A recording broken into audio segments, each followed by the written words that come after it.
41 to 48. I mean, you can see it, but I don't know if you can see like Angela a lot. It's up. Hey, how are you? You see?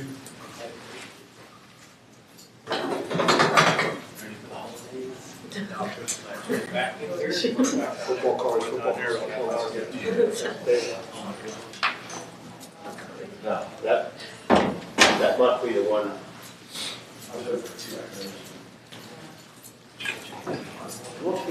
So I watched the first one, they won, and then when I got to halftime in the JVs, This one. so the one brother plays on JV, and the taller, thinner one's on the freshman team. 5, 1, and 2. I mean, One might be able to so see it. your body built brother is just, Oh, okay. do you know what I mean? Yeah. Without question. But I mean, it's good for I him. tried Did you to, see like, look. Trey play at all? This one might actually be, this one might be the one. What grade If I could He's see in it at ninth the top. grade. He's also an assistant coach of mine. And Appreciate it. but he plays with varsity too, so he might not. Yeah, I bet. Probably not ninth grade. It's JV. gonna be a little far, but I mean, we might be able to, I just don't know where she's also coming from. You said 7. Yeah. We can get it The fixed. camera I was looking at, you see What, the buses right here. the This woodpecker? bus was blocking Yeah, couldn't do whatever anything camera because I was looking at over there from the other angle. Oh, yeah. You don't know where she's coming from. Well, I'm just letting her know, because I don't But I know do what know he's she's saying I from can do it. Trying to do Yeah. it. But I also. don't think it's a bell issue, I think It's a person use, a user person, because we went through the steps with her, Melanie, and the secretary is doing it not the right way. How are you supposed to do it? So she has it written down, it's in there, so we're gonna do it tomorrow when we come in, go over it. Okay. So the way she goes on the PA system, she's not doing it correctly? Yeah. So, because when he did that real quick practice, Yeah. it went into the auditorium, and I was in the auditorium and I heard it. So he explained to me how he did it, so he wrote it down, so I don't want to misspeak here. So it's not just pound one or 1 pound, it's, You're not supposed to use that at all. There's another button up here, I can't remember what it's called. Okay. So,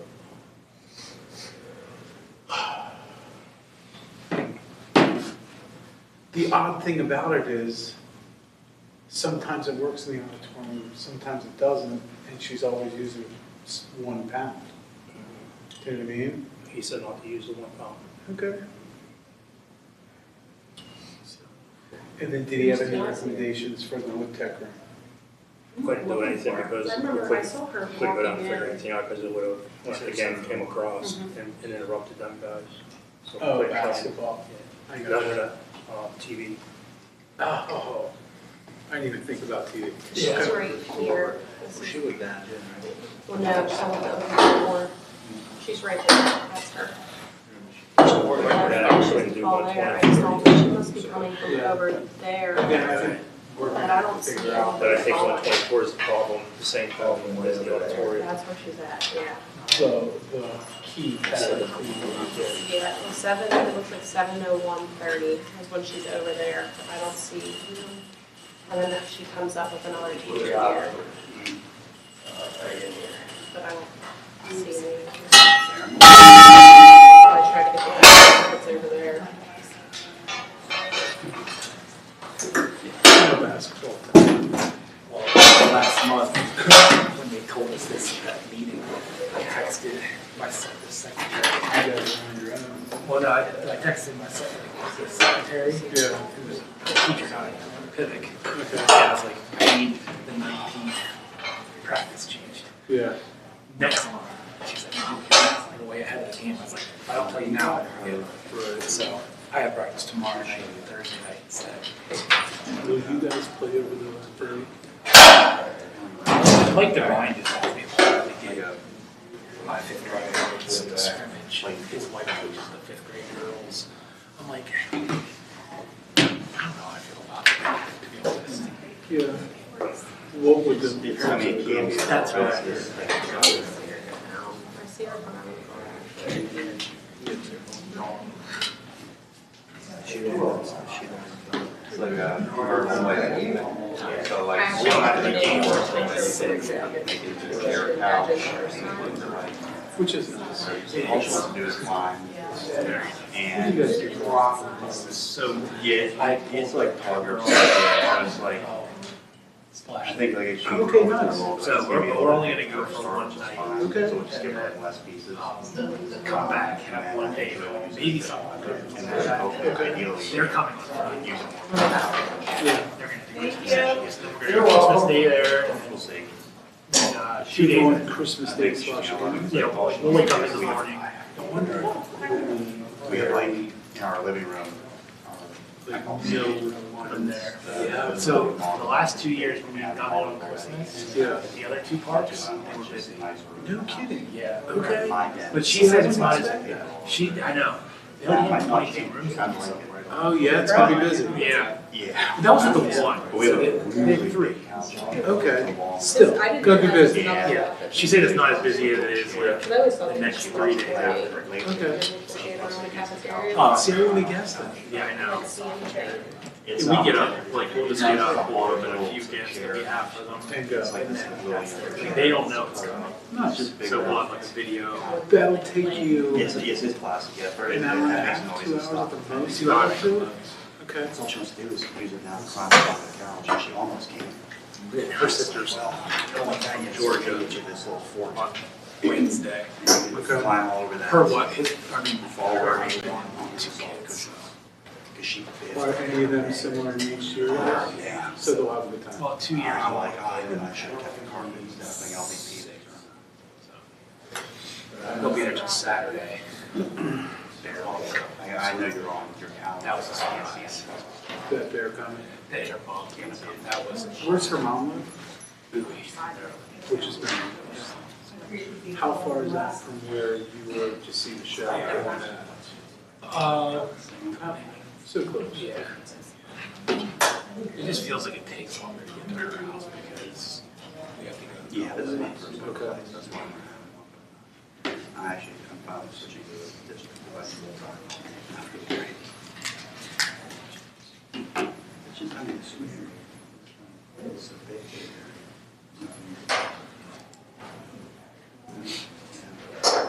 and I went to, like, I'll take out. I do some of these things. Like calendar. This is still. It's 2 days. Keep snoozing stuff. Random things going on. Snooze, snooze, snooze. Yeah. Like the second time it comes up, I'm just gonna start this. But it's just. Well, like I don't have like tomorrow morning. I need to make sure I didn't put that on my calendar. So I need to make sure I put that.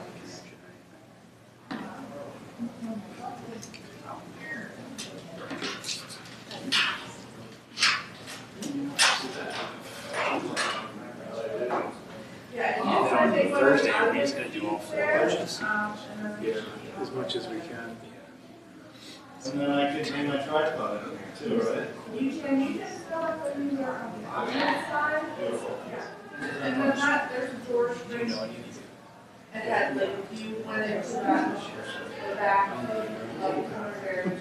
I mean, you got Oh, okay, thank you very much. Good evening. How are you there?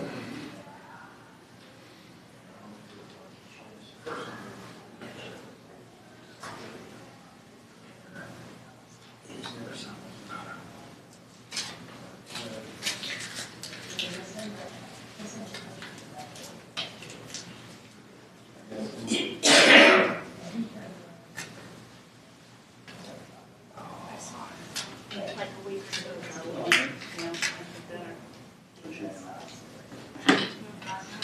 Actually, last Friday. Nope. Covered. I mean, That's not true. Very lightly. yeah. There's a big PowerPoint. Like,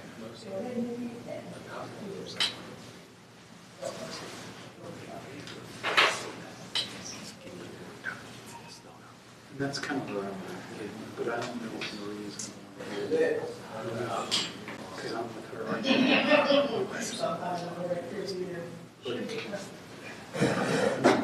not standing there. Taking people, read a PowerPoint, and taking how it goes.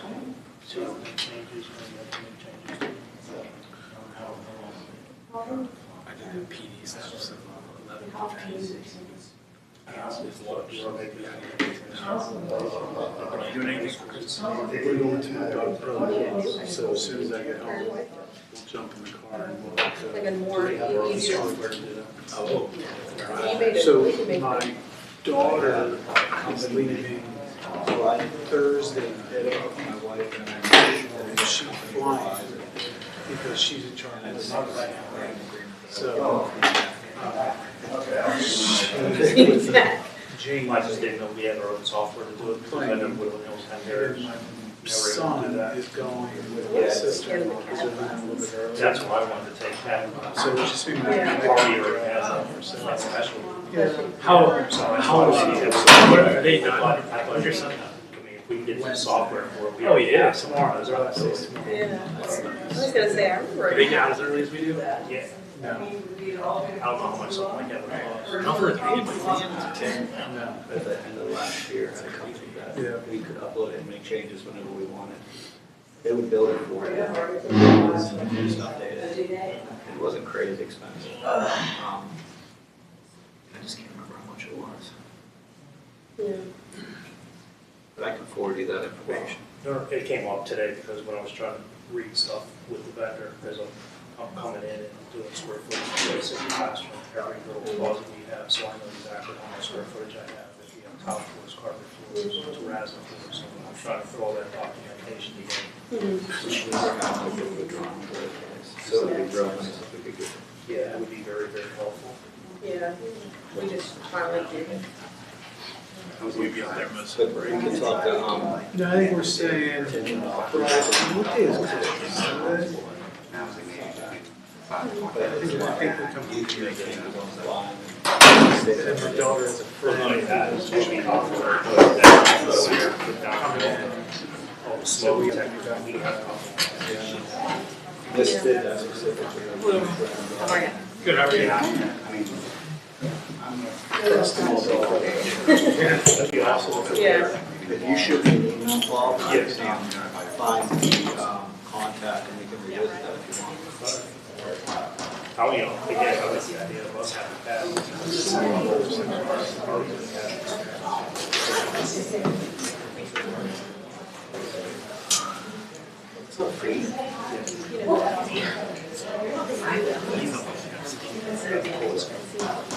He's a different kid. He's on his boss. I don't know. He's a subbing cat You, everybody, what makes everybody look bad? I know, really. I told Fran, I said, my kids got me this tie lock this week last year. Nice. More suits. That's what really get all dolled up. Just say we're gonna move the mic, she doesn't want to interrupt.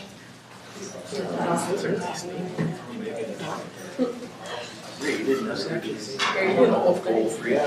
That's what my goals do. Yes, that makes sense.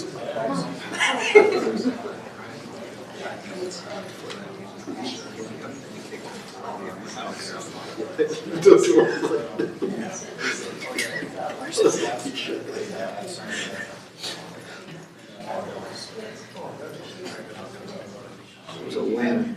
Take that.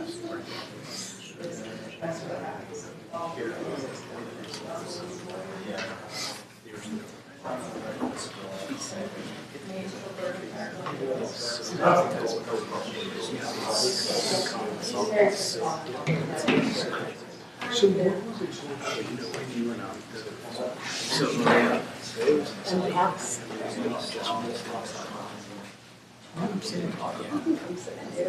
So like, it was like 2 or 3 making me look like the rest of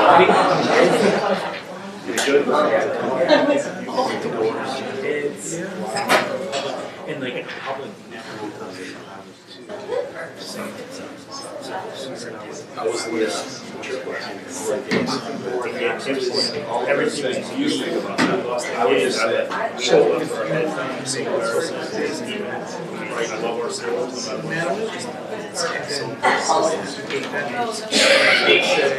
this is from Tim Smith, 125. It's just Makes everybody sit there. We just saw it. And it was really funny. Well, let me tell you, anyway, that stadium, I have best fans. So after it's red, what happened? The way we were treated. That's good. It just moves. So does the board does not. Dan the man. Does the parent, just make sure you have class with technology budgeting your state? So think about it, they're gonna have to run lots.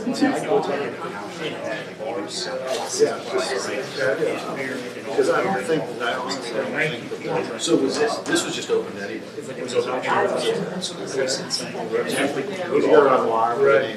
So like, it's an emergency, there's never, it's a more online. Responding without, being visible, you never should be surviving my best friend. So this is gonna be an introduction.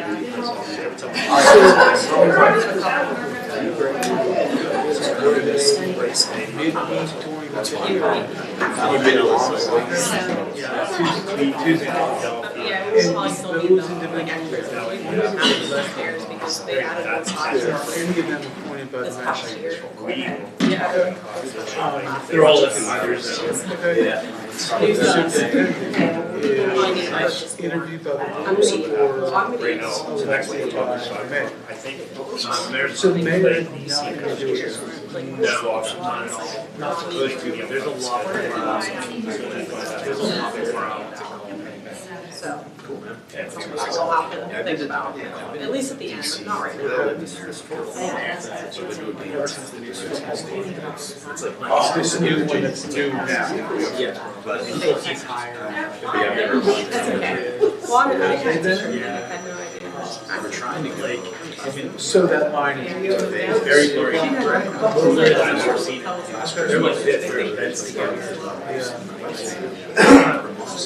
Will that become a problem for either one of these? For me, it's dangerous. But I feel like, I think Washington State. The colors that you guys have. they've been on there. they stay safe. So they're like me out there.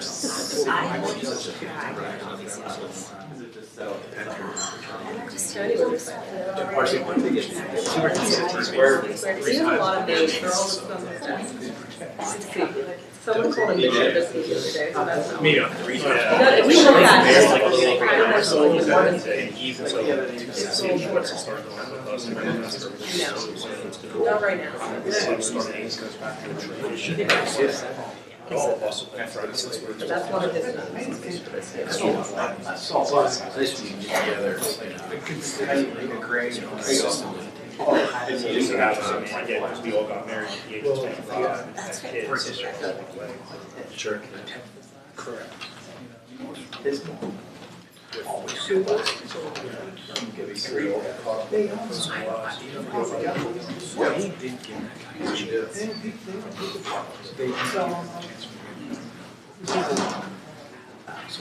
Right out there.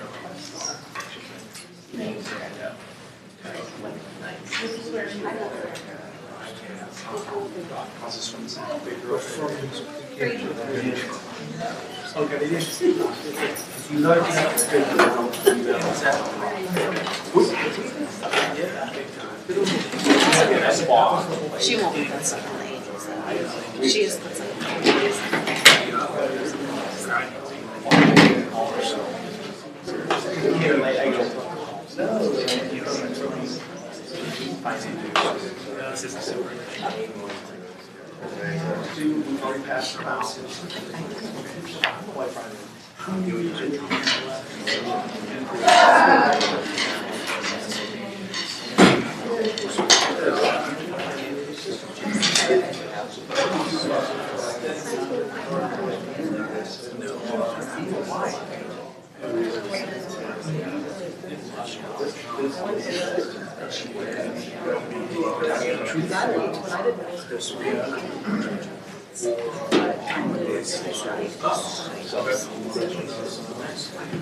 Any information, I don't expect you to be there for 1 o'clock. But any information I get, I'll make sure I share.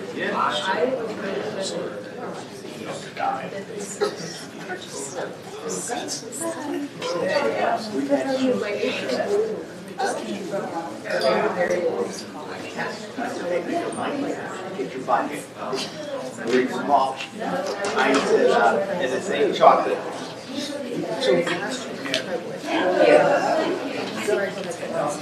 They are.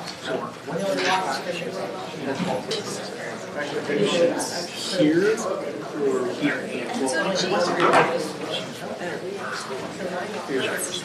That is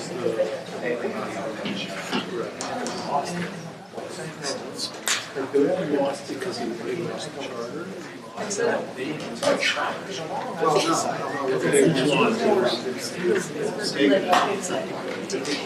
That's a pro job.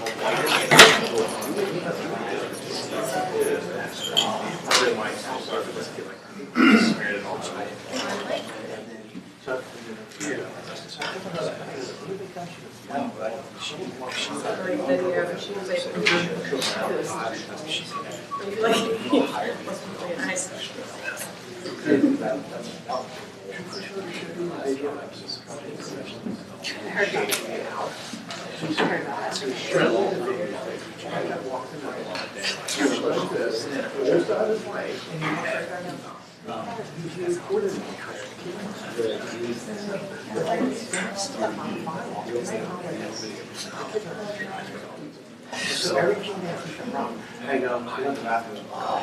It was like, oh, they should put it in from today's lunch.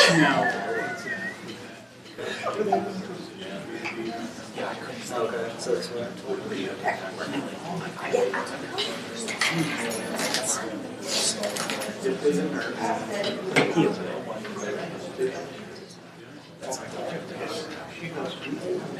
I would be there.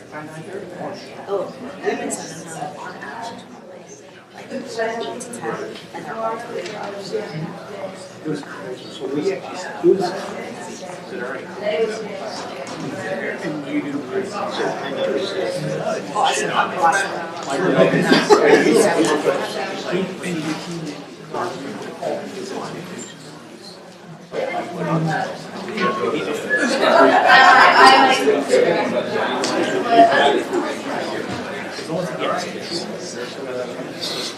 He's one of the smartest. It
was really strong. I could see down in the seats. Now, Why not? But I feel like if we do it, move them around.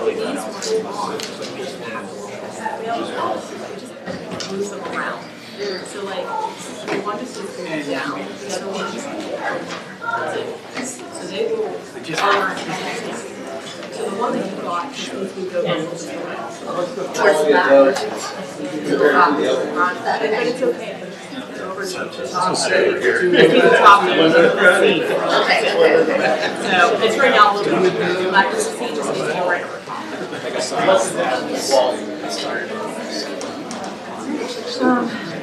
I think it's the other one. Everyone's getting it, dude. We're all there. Yeah, you got it. I just can't identify the things. Whatever they are, I don't know what it is, so I'm just gonna send you a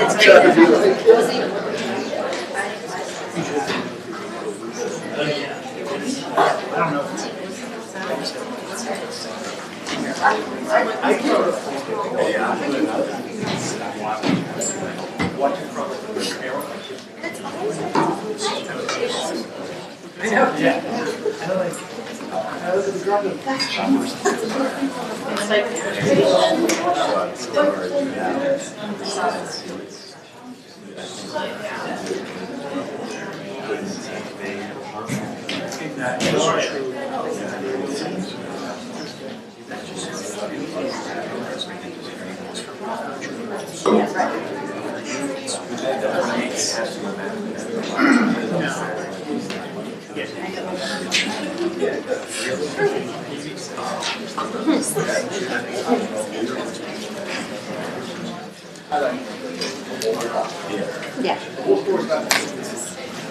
With my thing.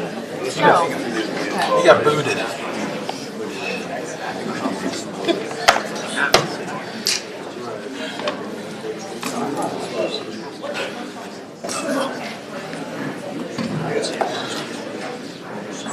I see what it is.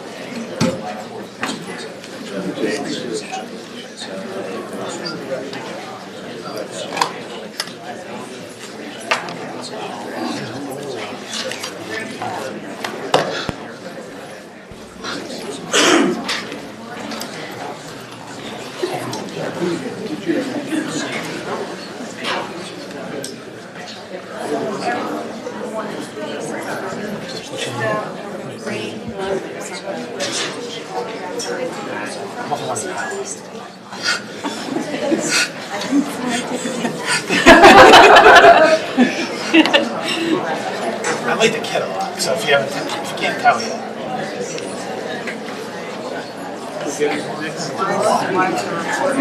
Oh, probably just Friday will be a better day. yeah, that's what it's all. I saw her come.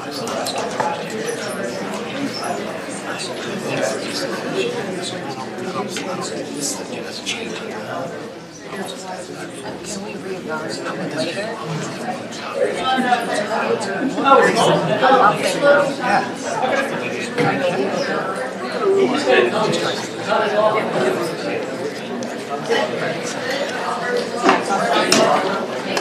Yeah, no, And I was,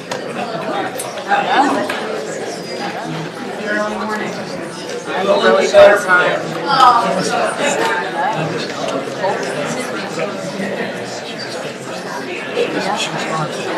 sorry. Never heard.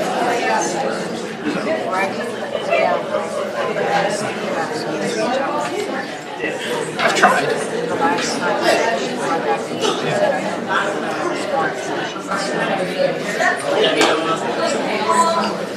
Not a very welcome.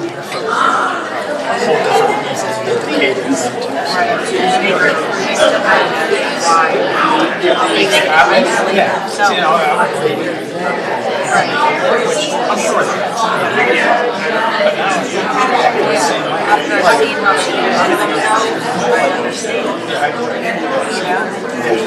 oh, I agree. Yeah, it's a shame. No, I agree. 100%. Yeah.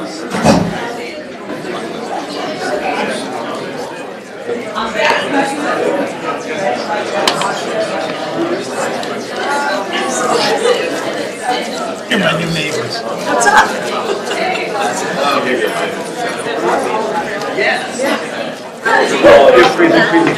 Teasing.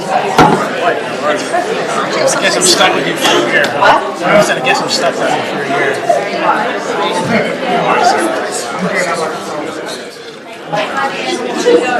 Good, how are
I said if I was all like that, especially on all this.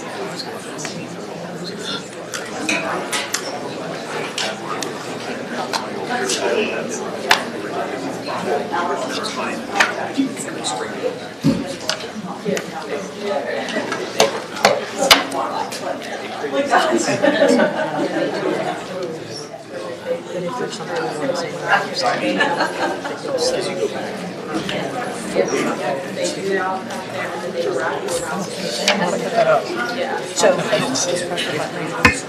I probably sent it to you. So when we do the action, Yeah. we'll just vote it. Yeah. That's something in particular, no to works. Yeah. Oh, so just say, yeah, okay. Okay. Yeah, gotcha. They don't have Good.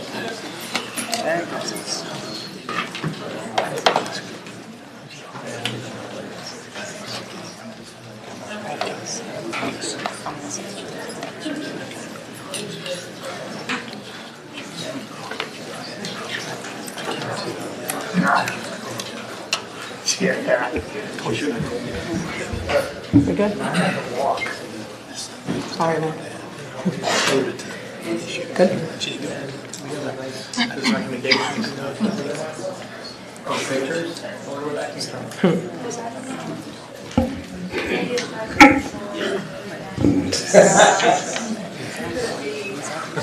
All right, I'd like to call the Tuesday, December 19th discussion, budget workshop, and action voting meeting combined to order.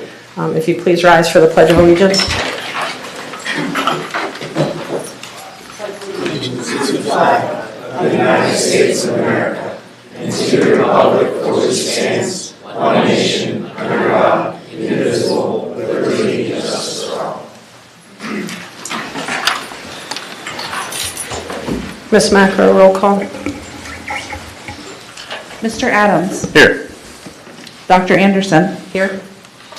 Ms. Arendt. Here. Ms. Chudowitz. Here.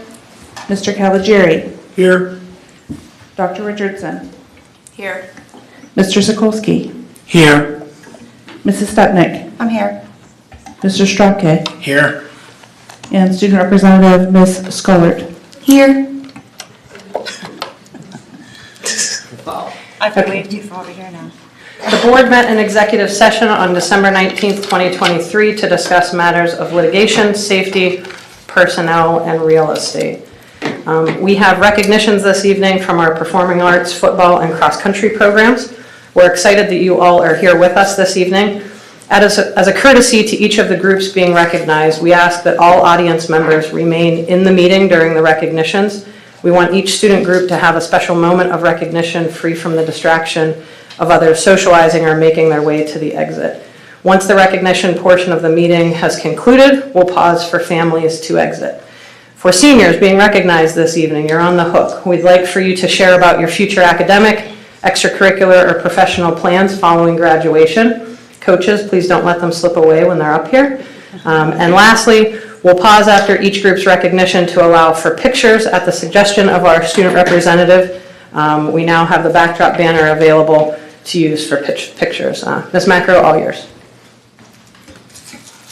First, we would like to have Mrs. Bethany Loy step up to the podium. She will be presenting performing arts students.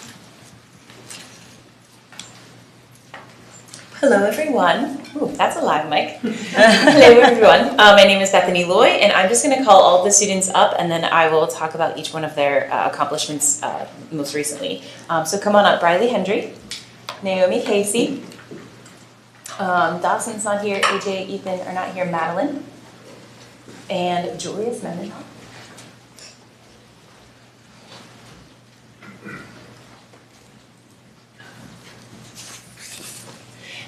Briley Hendry is being recognized this evening for being selected to sing the national anthem at Agasher Stadium for the Whitfield Championships.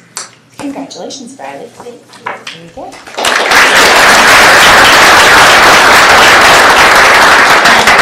The next group of students are being recognized for their participation in the Pennsylvania Music Educators Association District 1 Honors Band. This is a competitive group to get into, and they did so by audition. And the five, well, I'll say, should I mention all of the students, even if they're not all here, I guess? Naomi Casey on clarinet, congratulations. And Madeline Shingle, second chair, right? Or and then also Dawson Cummings, AJ Kim, and Ethan Grindle, who are not here tonight. So 5 from one school is a really great take. It was really, really respectable, so good job, guys. The next recognition is for Ethan Grindle. We had one student who auditioned into the PMEA, Pennsylvania Music Educators Association Honors Jazz Ensemble. This is highly competitive because in all of District 1, which is Allegheny County among other counties, I'm not sure off the top of my head, they only took 4 alto saxes, so ours was 3rd out of 4th of all that we're taking, so that was really great for him. He's not here. And the last recognition for this evening is the orchestra counterpart of that same ensemble is Honors Orchestra, and Julia Spendenhall successfully auditioned on upright bass.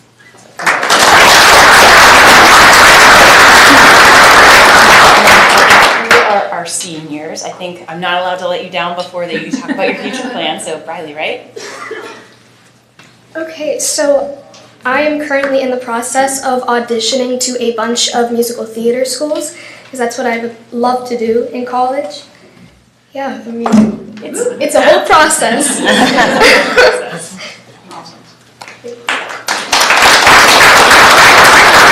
So I plan on majoring in engineering at a university after high school, and then I also plan on possibly doing performing, like a performance minor on French horn.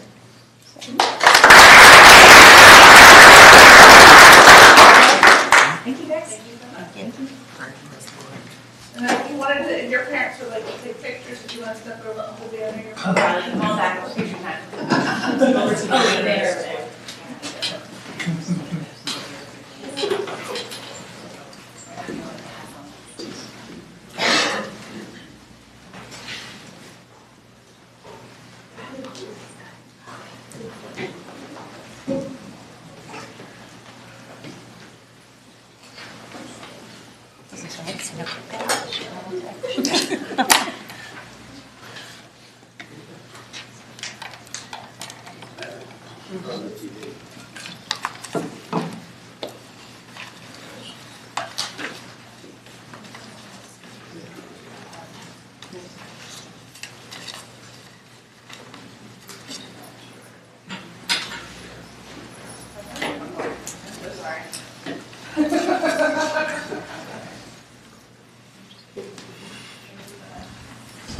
Mr. Carpenter, can you come up for the next acknowledgement? Thank you.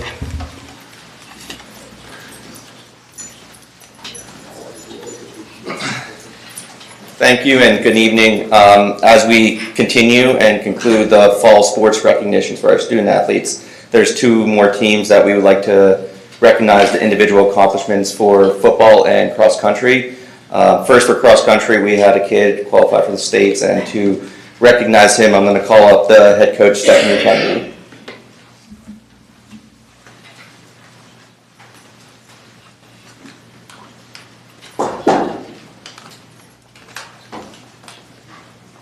Hello and good evening. Thank you for giving us the opportunity to honor Gabe Powell, our senior, and our 7th place Whippeal finisher and state qualifier. We are in one of the most competitive districts, debatably, in the state. And to have a 7th place finish, that's the highest Whippeal finish we've had maybe ever, but in the last at least decade plus. So it's a really big accomplishment for Gabe to have achieved that. But not only that, he qualified for the state meet on one of the hardest courses that we'll see in Pennsylvania, and he finished 61st. To be in the top 100 is quite the accomplishment. So it's really cool that he had that chance. Gabe has been part of our first group. This is our 4th year as a coaching staff. So it's been really special and a good experience that we could see him grow throughout his 4 years here. So congratulations, Gabe. Come on up.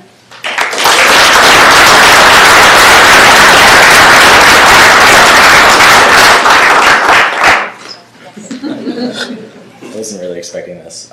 So I'm planning on majoring, I'm not sure at what university yet, but I want to major in aerospace engineering. And obviously I want to continue running, and I'm also in like the band. I want to continue that through college. I don't know if minor or just in ensembles or what exactly, but those are my plans. Awesome, thank you.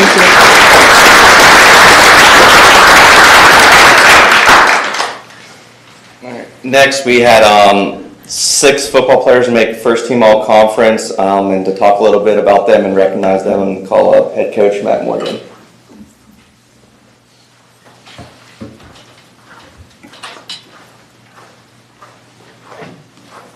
Sit down and talk on this thing. Can you guys hear me? Is this slow? Or is it good? Okay, cool. I'm going to call everybody up just like Bethany did. Don Byer, please come up here. Jack Tondrel, Nicholas Odom, and Devin Curler, please come up.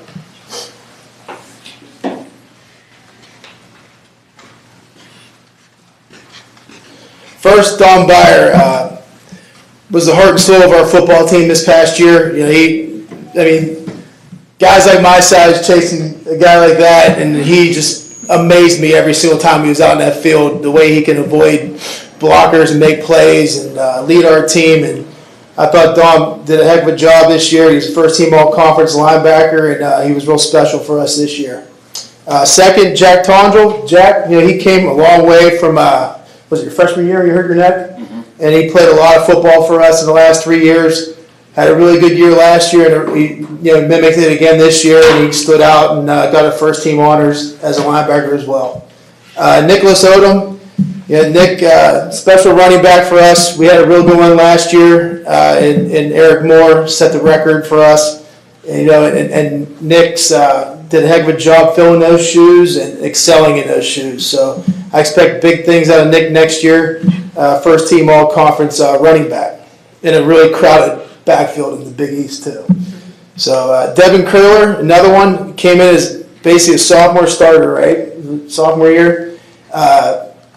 We get these reports from the junior high, this kid's this and this kid's that. And Devin was one of those guys that just amazed us because he didn't go by what everybody was reporting to him to be. And we saw something in him. He took his opportunity, he ran with it, and he's been a heck of a player for us, 3 years now, right? Yeah, he started for 3 years for us and got recognized by our conference, and people understand when guys are excelling and doing well, and he's one of them, and he's getting pretty heavily recruited right now. So I appreciate all 4 of these guys. We don't have Sean Franzi here and Darian Nelson. We always preach multi-sport athletes in our football team, and those 2 guys are down the hoop court right now, hopefully scoring some baskets. So Sean Franzi got first team all-conference punter, and I want to recognize him as our quarterback for the last 3 years. He did a great job for us. And Darian Nelson actually is a multi-position guy, first team all-conference defense and first team all-conference on offense, but I believe we got him on defense, I'm sorry. So the 2 special guys, Darian's a junior and Sean Franzi's a senior. So I'd like to give each one here. And our seniors, come on over.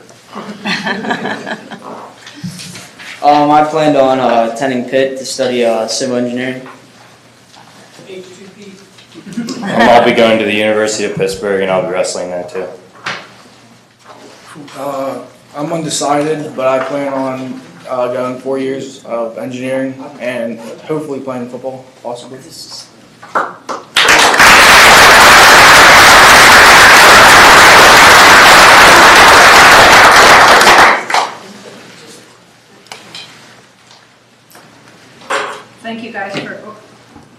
Thank you guys for your patience and for sitting with us. If you guys want to stay for the remainder of the meeting, you are more than welcome to. Lots of stuff to be talked about. If you'd like to leave, we'll pause for a minute so those who want to leave can do so.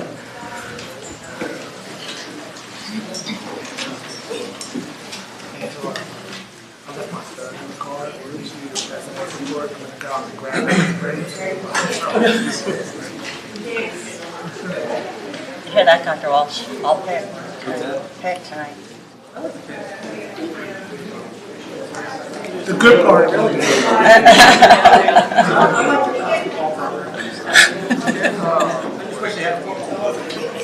Well, I think we have some good talent going there, so, you know, there's high hopes.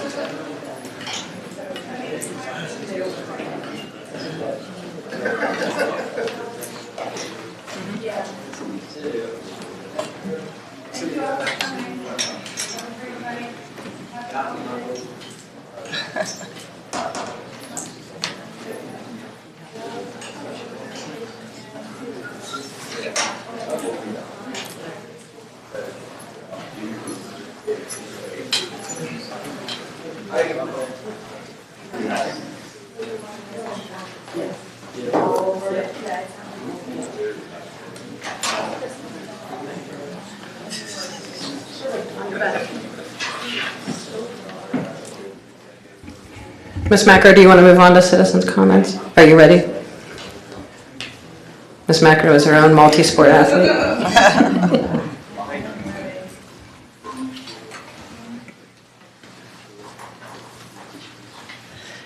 If anybody would like to make comments on agenda items this evening, would you like to do both at the top since this is a long meeting, or would you like to? I think that's perfectly great, or perfectly fine, yeah. Since this is a combined and a long meeting this evening, rather than waiting to hold non-agenda items to the end of the meeting, we will do both now. If anyone has agenda or non-agenda comments to make to the board this evening, we ask you to step one at a time to the podium, state your name, your residency within Plum, and then you'll be given 5 minutes to speak. Please direct your comments directly to the presiding officer, which is Dr. Anderson. And just a reminder that this is a time to share your thoughts and comments and suggestions rather than a question and answer session with the board.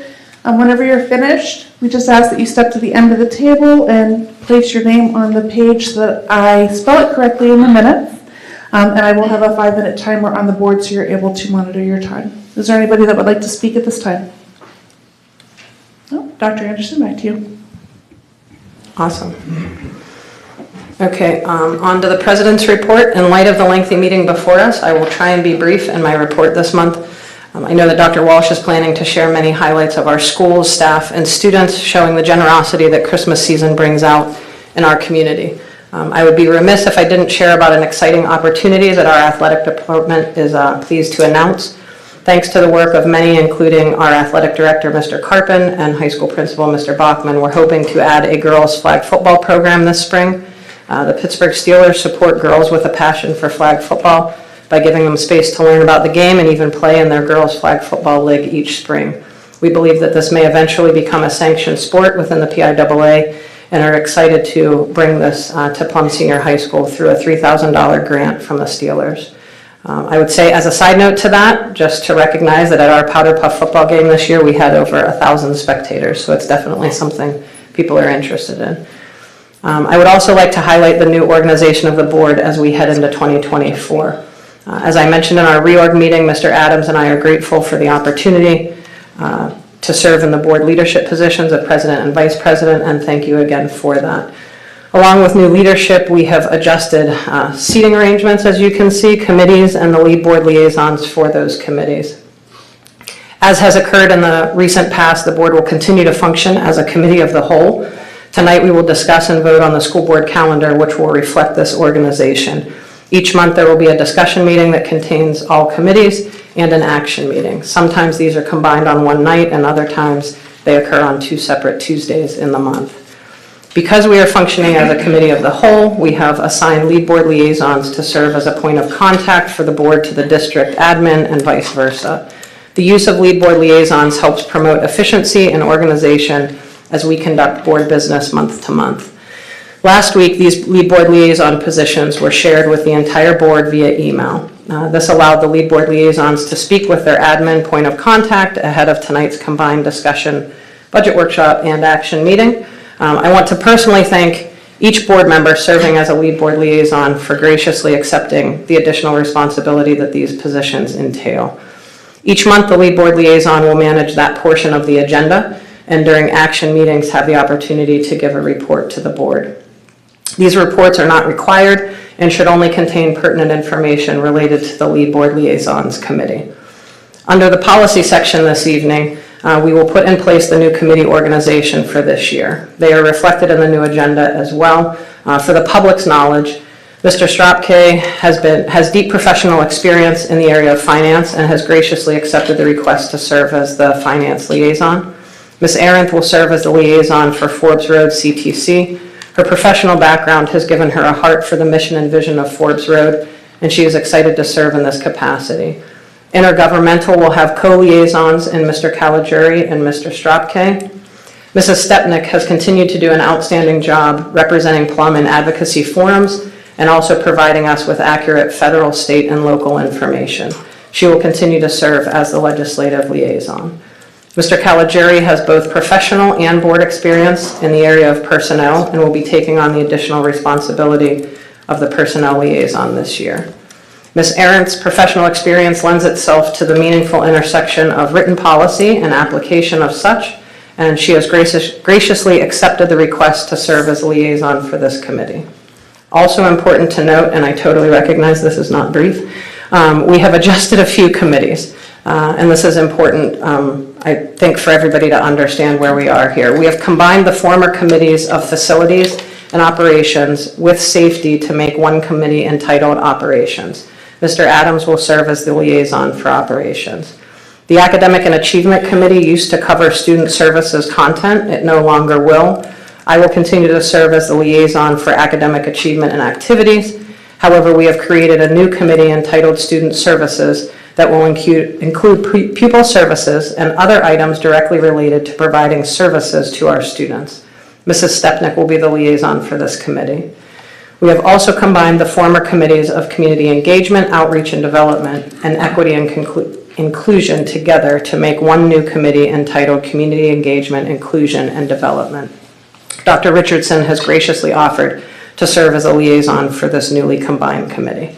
I look forward to serving alongside each and every board member this year. And in light of the packed agenda, Dr. Walsh, moving on to the superintendent's report. Yep. Madam President, may I speak?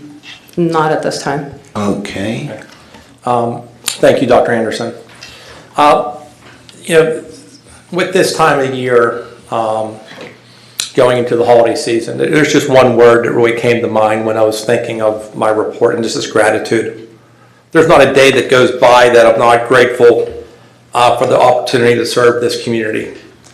We have an outstanding faculty, staff, and administration, and our current board members and previous board members.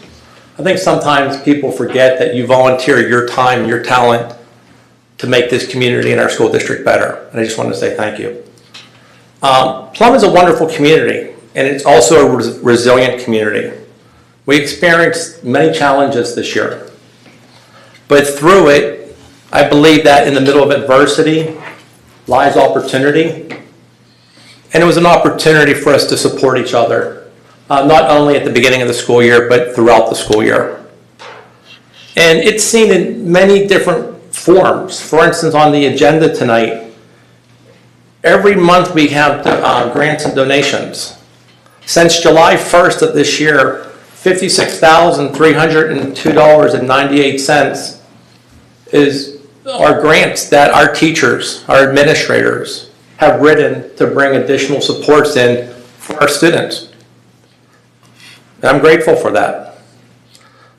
Recently, 2 weeks ago, right before the start of school, a few minutes before the buses pulled in, we had to evacuate the middle school. And within minutes, we had to evacuate 500 students, faculty and staff, and relocate them to Holiday Park Intermediate.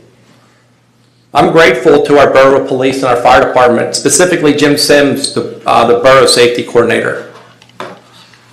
I'm also grateful to our students who showed great maturity that morning. Our faculty and staff that cared for them, that kept them safe, that fed them, and kept them informed of what was happening.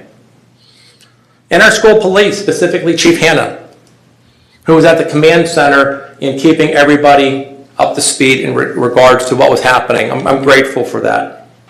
I'm also grateful to Dr. Zarmak and Dr. Shulo, whose buildings were most impacted that morning. How seamlessly we moved students. Within an hour of the initial announcement, students were back in the school and they were learning. Dr. Boyers, for his planning, his coordination, and his communication that morning, kept everybody informed, and his hard work working with the building administrators made this seem like we do this every day. Ms. Sedlak and our Pupil Services Department, for the work they did on checking on our students throughout that day and beyond. Working with our families to make sure that our kids feel safe in our buildings. Mr. Panzer and Mr. Finney, who has some work to do to address the sewer odor that we experienced that day, and their continued work to keep our facilities top-notch, and our facilities crew. You're being shut off, Dr. My voice is usually loud enough, so. I am grateful for all of them. And I want to say thank you. Our administrators are off to my right, and they're the ones that do the work with our faculty and staff day in and day out to make Plum Borough a more special place for all. And I am grateful for that. So tonight, the board has an opportunity to listen to several presentations focused on district goals, facilities project, and our budget projections. In the coming months, this board will be provided with additional information to help make informed decisions. In January, we've already scheduled a board walkthrough to get a better understanding of PIVIC and OBLOC in the middle school facilities. Also in January, at our discussion meeting, Jamie Doyle from PFM will be here to discuss our finances and options moving forward. In February, we should receive the report from Davis Demographics in regards to our enrollment projections. And in March, we will circle back around and we'll be discussing budget and making some recommendations at that time. This board has some big decisions in front of you that will not only change potentially what the Plum Borough School looks like in the short term, but the long term in regards to facilities recommendations. And I'm thankful for having the opportunity to work with all of you during this time. And just finally, I'd like to wish everybody a happy holiday and New Year, and wish everybody well over the break. Thank you, Dr. Anderson. Yep. Ms. Scholar, our student representatives report. Okay, so starting off, the Mustangs of the Month. The students and faculty that have performed the characteristics that are highlighted in Rachel's challenge are freshmen Brody Gilmore and Sophie Sherman, sophomore Caitlin Kuda, juniors Ava Cross, Gabriella Mostel, and Abby Snyder, seniors Debris Pius and Carson Yaka, and faculty member Ms. Donna Grassinger. NHS and TB3. The 23rd annual Make-A-Wish Telethon will be held at the high school this Thursday, December 21st, 2023. It will be live streamed from about 6:45 a.m. to 3:30 p.m. on Twitter, Facebook, YouTube, and the PBSD website. It will also be on Verizon Channel 30 and Comcast Channel 98. We have over 90 guests getting interviewed, some even in this room right now. So please, if you have the chance, tune in. Toys for Tots. On December 7th, the high school had their Toys for Tots Stuff-A-Bus this event. There was an amazing turnout and the bus was filled with toys. Different sports teams ranging from fall, winter, and spring teams came out to volunteer their time to help run this event. It could not have been possible without them and the hot chocolate. Our school musical, Bye Bye Birdie, had auditions and callbacks last week. Mr. DeLuce has picked out his cast, and their practices will begin in the coming weeks. Get ready for the dates. On November 30th, the high school hosted their jazz concert. On December 5th, the middle school hosted their orchestra concert. The next day, December 6th, the high school hosted the middle school's chorus concert. On December 12th, the high school hosted their choir concert. Yesterday, December 18th, the high school hosted Holiday Park's music concert. And tomorrow, December 20th, the high school will host their band concert. And then Thursday, December 21st, the high school will host their orchestra concert. Every student who has played in their respective concerts has played wonderfully, and after asking them, they were very pleased with their own performances. To the students who still need to perform, we wish you the best of luck. Now our winter sports. Our girls basketball team is literally killing it with an undefeated record of 6-0. The captain, Megan Marson, is leading the team in points right now with an astonishing 129, averaging 21.5 points a game. And our boys have a record of 2-4, but they are planning to recover in the coming games, including the one tonight. The boys hockey team currently has a 5-6 record, but they are planning to continue improving through practices and future games. Players are extremely grateful for the turnout of these games. Seeing the stands filled with parents and classmates gives them an extra push through the periods. Swimming. The girls' team is off to an impressive start with a 3-0 record. They have defeated Franklin Regional and Penn Trafford for the second time in a row, as well as defeating Greater Latrobe in their first ever meet against each other. And the boys, who lack some depth, are 0-3, but they are still aiming to have a better season than last. Girls wrestling has a 0-1 record, but the team has expanded and they have many more opportunities than they did last year for competing and practices, so they're very excited to see what this year will have for them. And the boys are 1-0. Coach Stupak believes that these boys have the drive and spirit to have one of the best seasons they've ever had. The rifle team has a 2-1 record and are aiming to continue their winning streak. They are actually playing tonight against Avella, so let's hope they make it 3-1. And the girls bowling team has an astonishing 4-0 record and aim to continue their winning streak tomorrow against Penn Hills, while the boys have a 2-2 record but aiming to also win tomorrow, pushing them towards the winning streak. And finally, whatever holiday that you celebrate, all the students hope that you have an amazing one and can't wait to see you in the new year. Thank you, Ms. Collard. Okay, academic achievement and activities, myself as lead board liaison. Letter A, you can see the various grants and donations that are awarded. I'd like to call out the Dollar Bank Foundation in collaboration with the Plum Mustang Foundation for a $10,000 donation towards the Rachel's Challenge initiative. Do we have any questions or concerns about any of those donations? I have a question about the $10,000 donation. First, I'm extremely grateful for it. My question would be, what are we doing with it? I hope it's not more stickers, because I think we're stickered out. So what is there any goals in mind for that? Are we going to try to you know? There is a allocation to all the different buildings and even departments to be able to put that money towards Rachel's Challenge, actually impacting the students in the building. Okay.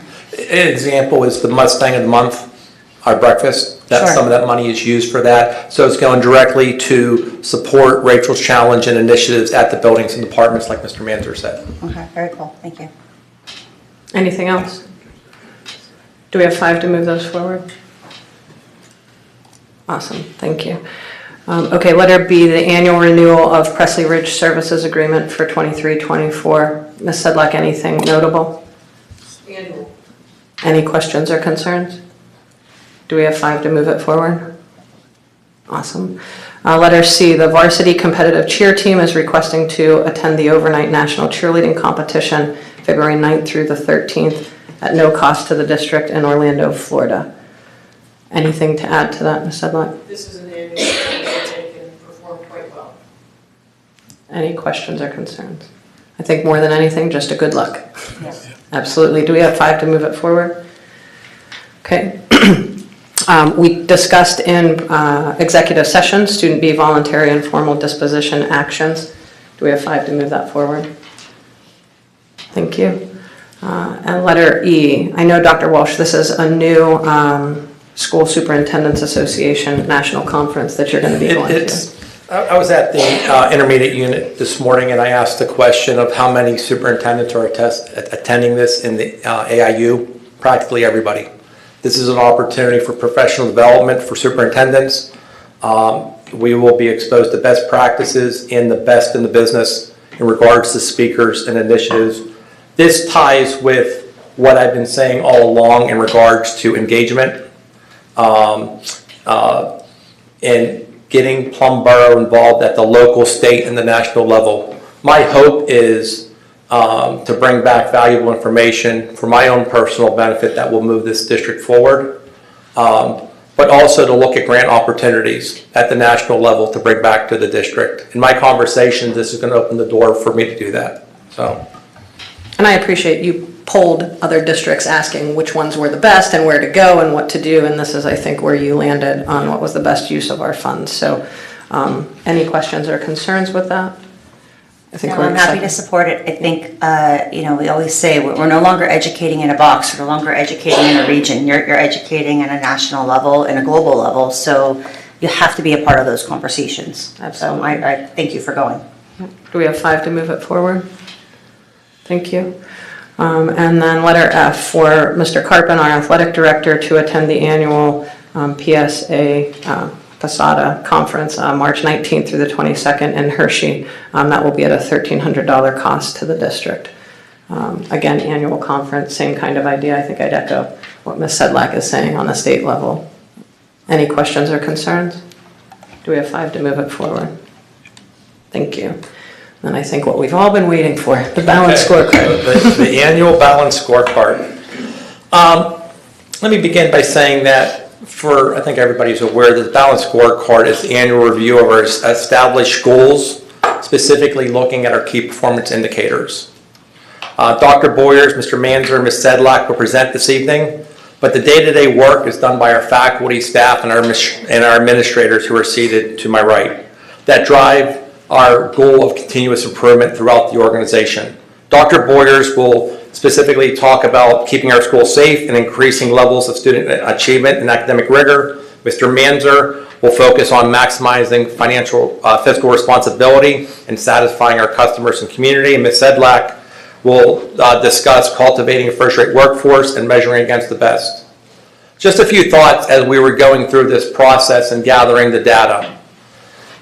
These key performance indicators, KPIs, were developed coming out of a pandemic. And we've been having internal conversations in regards to rethinking some of our KPIs. As data becomes available, we may be approaching this board about some subtle shifts. And if we're going to, and I believe we need to be nimble enough to be able to make some of these decisions. And part of it is that there's a new board and there's a new leadership team. And there's some new thoughts that are associated with that. So we'll share with you the data we have this evening. Something else I want to notify the board and the community about is that I was notified by the Pennsylvania Department of Ed that our high school special education was placed on the targeted support and improvement. There's more information to follow. There wasn't a lot of information. When they look at subgroups, sometimes it could be participation, attendance, a wide variety of reasons why we were put on this. Of the 3 levels, this is the lowest level, but quite frankly, we want to be on any of them.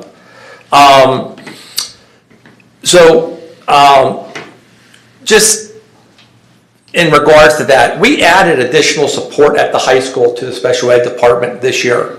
We are also going through a pupil services special ed review currently with the thought of bringing recommendations in regards to pupil services K through 12 to this board in April. So even though I received that letter, I feel that we're positioned and we're already moving to a better place within that department. That information should be public within the next week or so, but in all transparency, let's just get out in front of it and talk about it. So that's what we're going to do today, and I'm going to turn it over to Dr. Boyers.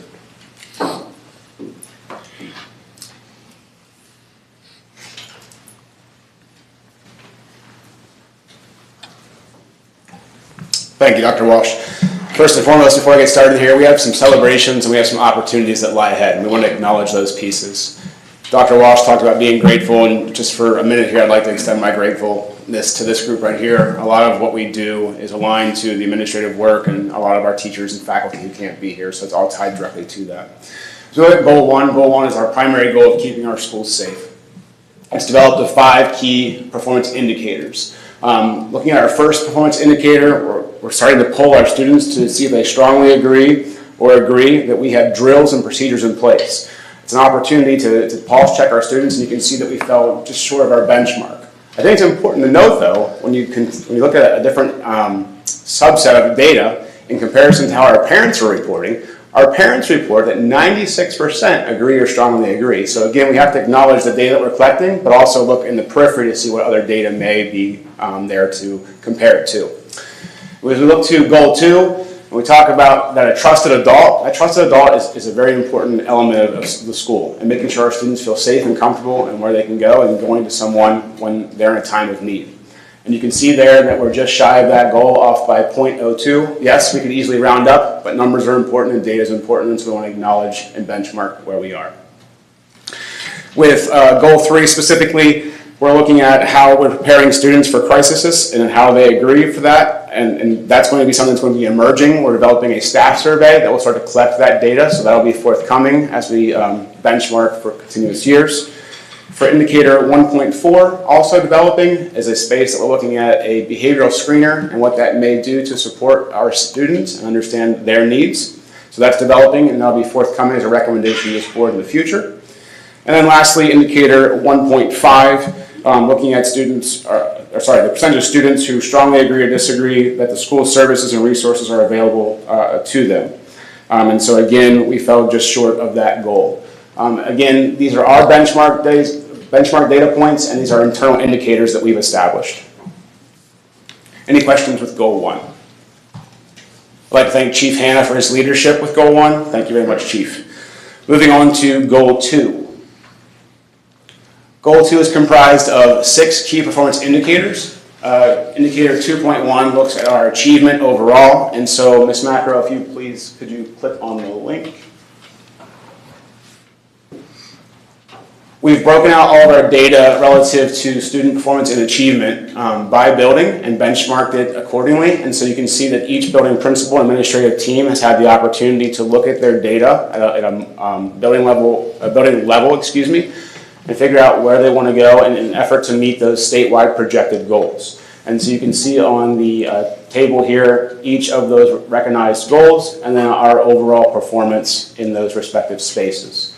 Mrs. Macro, if you want to just scroll down through each of the buildings. You'll see that there's some progress made with some of the green arrows, and there's also some progress that needs to be made when we have red arrows and we're not meeting some of our goals.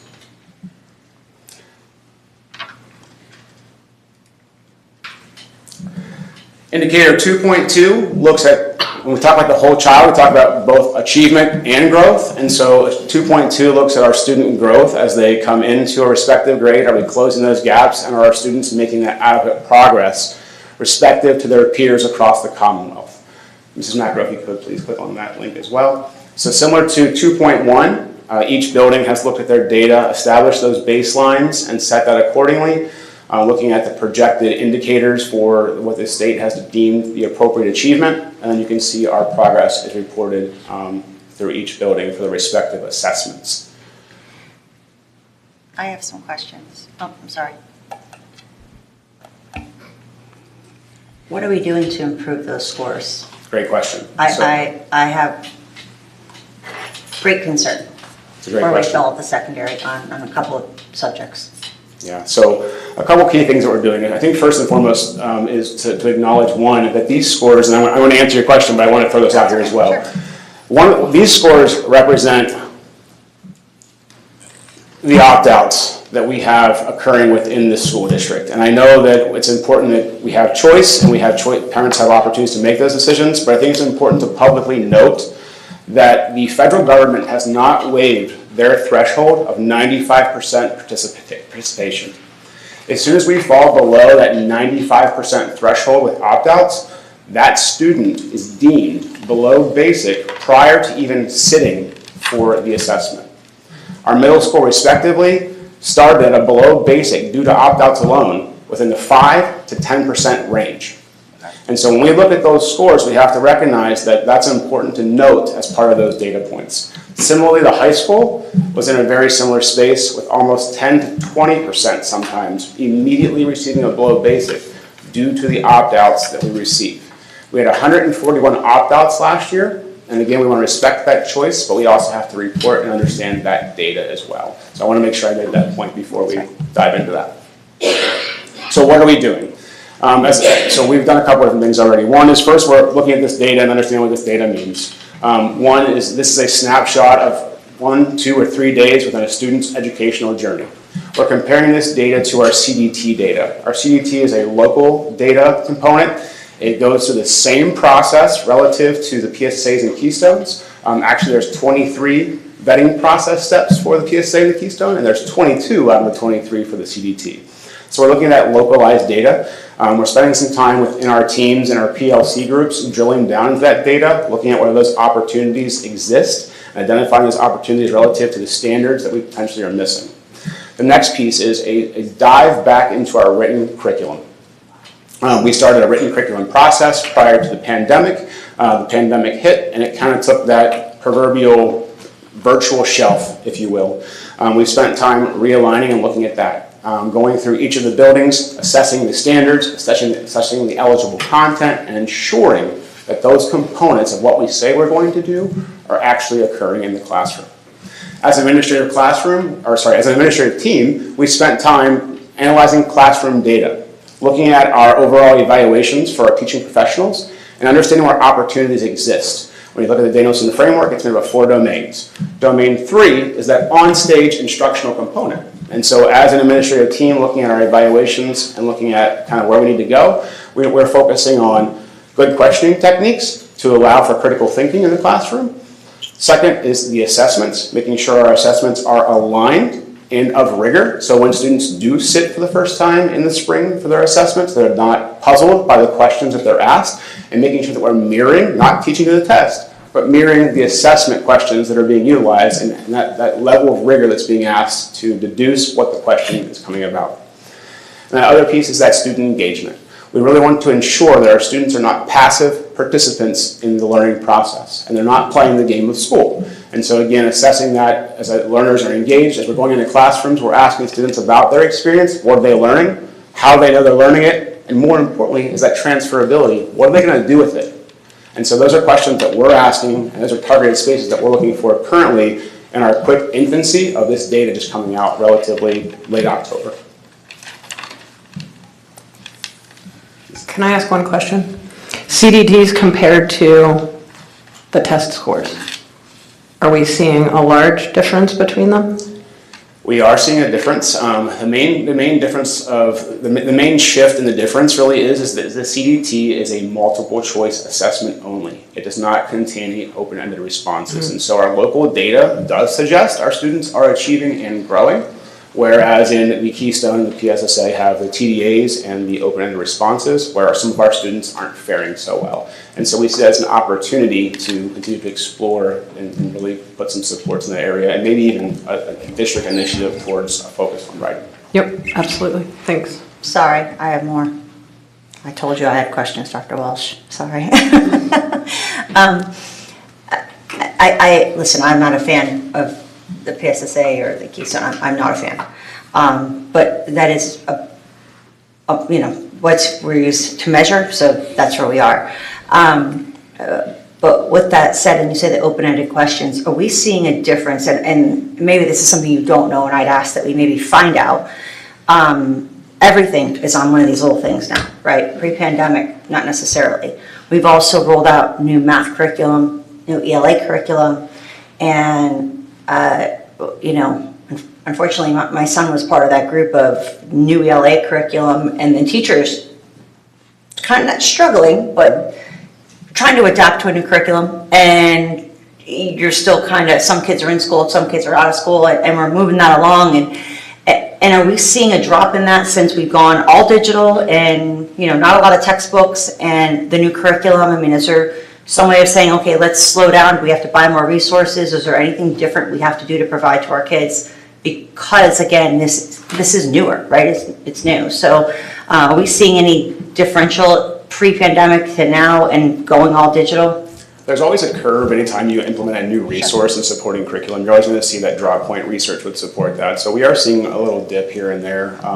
Some of the bigger numbers are of concern, but those are things we're understanding through our retesting process for Keystones. So there's different pathways towards graduation. So 2 years ago, we assessed several students, and maybe we should not have reassessed them, but that's a part of that data that we have to understand.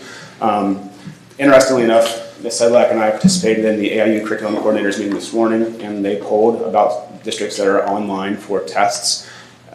The number is tremendous. Everyone's moving to online components, and so for testing, the PSAT, the SAT, the ACT, they're moving to the online as well.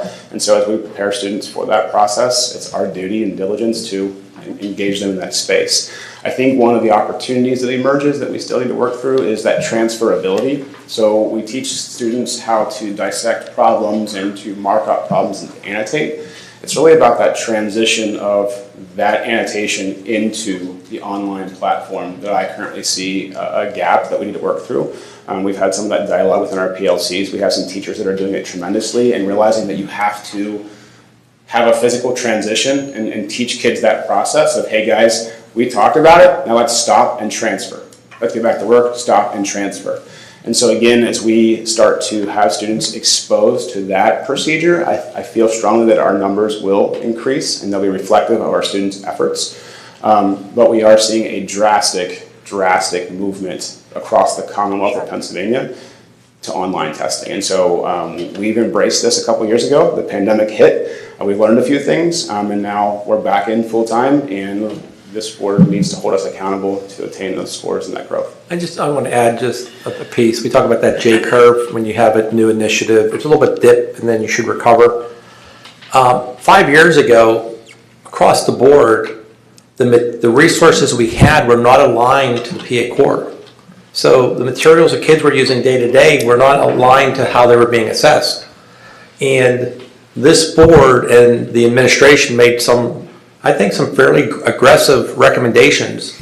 Usually when you do an adoption, you might look at elementary or a middle level. We did K-12, math, ELA, science, and along the way we were cognizant that if you were an elementary teacher, okay, you got ELA, but I also teach math, and then here comes science.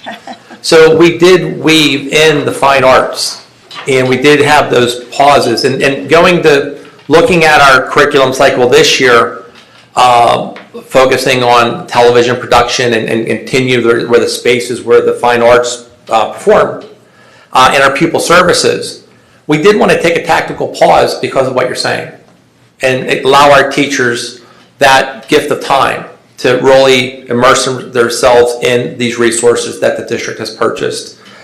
Before the pandemic hit, I don't know if you recall, our growth out of 75 quintile, 47 of them, or don't hold me to that, were pink, which meant our students were losing ground compared to other students. Right before the pandemic, that dropped to 17, and we had blue across the board, which means we were exceeding the growth standard. Plum is not different than many districts. The pandemic, in regards to our student achievement, we took a bit of a hit, but so have all the districts around us. This is the first year where when I'm in classrooms and I'm talking to teachers, I'm talking to kids, I hear that this year has been uneventful, which means we're back to normal. You know, I think it was a transition coming out of the pandemic, even in the last year of working on the social emotional piece of our students to where we're at now. I believe we're in a much better space. So I think we need to be mindful of that. I'm really curious of what our data is going to look like this year. Sure. Because in a really positive way, it has been uneventful. So. Anything else before I move on to 2.3? There'll probably be more, but no. I have a question. Go ahead. That's fine. Go ahead, Renee. Okay. So you said some of our students are already starting behind because of participation. Are we doing anything? Do we track why students don't participate, and are we doing anything to address that? We do. And so we've been spending some time doing some extra communications and things of that nature, going in front of our PSSOs and our captive audiences and speaking about, again, there's a choice and we don't want to take that choice away, but educating, there is respective correlation between assessment scores and property value. And so we have to understand that piece of it. And so again, I think it's important to educate parents that, yeah, it is your choice, but you have to understand that these have implications. It has implications for building level scores. It has implications for district level reporting. It has implications for teachers' scores, because these are all pieces and elements that go into the evaluation process, as well as our administrative team and this administrative team. When we receive an SPP score, that SPP score isn't just a number there. That number has an impact. It impacts evaluations. And so again, bringing that human element to it, again, we're not taking your choice away. We just want to educate. So what we've done the last 4 years is we've tracked all of our opt-out data. We know kind of our opt-out data. We have some historical trends. And so again, it's that educational piece, but we also want to be respectful of parents' choices. I have a question on 2.4, the AP exams. The price the kid pays to take an AP course, not the dollars and cents, but the time and the effort to take the course, as well as a reward to pass the test. Do you have any information as to why it's such a low percentage that actually go through the pain of studying and doing everything, and then when it comes time to take the test, it's just about a 1.1 out of 4 that end up taking the test? I think there's a couple of different variables that we need to consider. One is the AP test and its recognition. The AP test used to be a highly touted assessment that most colleges would give credits for. Each institution has some opportunities there on what they give credit for and how they deem that credit. And so that's something to be considered as well. We've offered through the high school program of studies and through Ms. Hedlack's leadership, the college and the high school courses, and so some students are finding more value in those pieces as well. The AP course itself is still a rigorous course, and it does prepare students for that launch point into college. But again, that acceptance of those credits sometimes has a bit more variance in it than maybe it has in the past. Ms. Hedlack, do you want to expand upon that? No, I think that there is a push across the country, including the Commonwealth, to focus more on college and the high school because those are more transferable credits to a variety of institutions that our students can go to. However, we are also in January when we presenting with the program of studies. So we are looking at some pre-AP courses through the Math Science Initiative, NIMSI program. And so we are looking to meet all of our students and families where they are. But oftentimes the bang for the buck is more for the college and the high school versus the AP courses. So with that being said, is that going to be added as a measurement, the number of students that take that? I'm sorry. As Dr. Walsh shared, these are things that we will be looking at and needing to tweak as we move forward. And we do measure the enrollment. So in 2.4, it does measure the enrollment of students that are actually taking the course. And so we saw an uptick in the number of students taking the course, AP courses. And then we look at the next step down is kind of how those students perform. Do they perform and attain that 3 or better that would receive that credit? And so you can see, although as Mr. Skolsky pointed out, we do have fewer students taking the test, the students who are taking the test are performing extremely well, which indicates those courses are rigorous and preparing those students for that norms-based assessment. And so that's an important thing to note as well. I think it's important too that an AP course could be a college and high school course too. So a student might just pay for the college and high school credit rather than take the AP exam. There's not a true benefit to doing both, and it kind of becomes a financial decision to make. So it's a great point, Dr. Anderson. I think it's a financial decision, but it's also an institutional-based decision on what your major is and what institution, and will your institution accept that credit or not. And so those are questions and things that families and students have to weigh out to their own benefit. To that point, have we figured out making sure that economics was not a hindrance to make sure We're still that if somebody having- needs that help, we find the resources to get that help? We're still having those conversations, and in the program studies, there'll be more information follow. Okay. And then lastly, we skipped over 2.3, but 2.3 and 2.6 actually somewhat go hand in hand. So 2.3 talks about that level of engagement, which you heard me talk about a little bit earlier, is that it's a targeted area for us. And so students are reporting, about 72% of our students report that they feel that they agree or strongly agree that their classes are engaging. And then that last piece is the challenge, is that challenge there.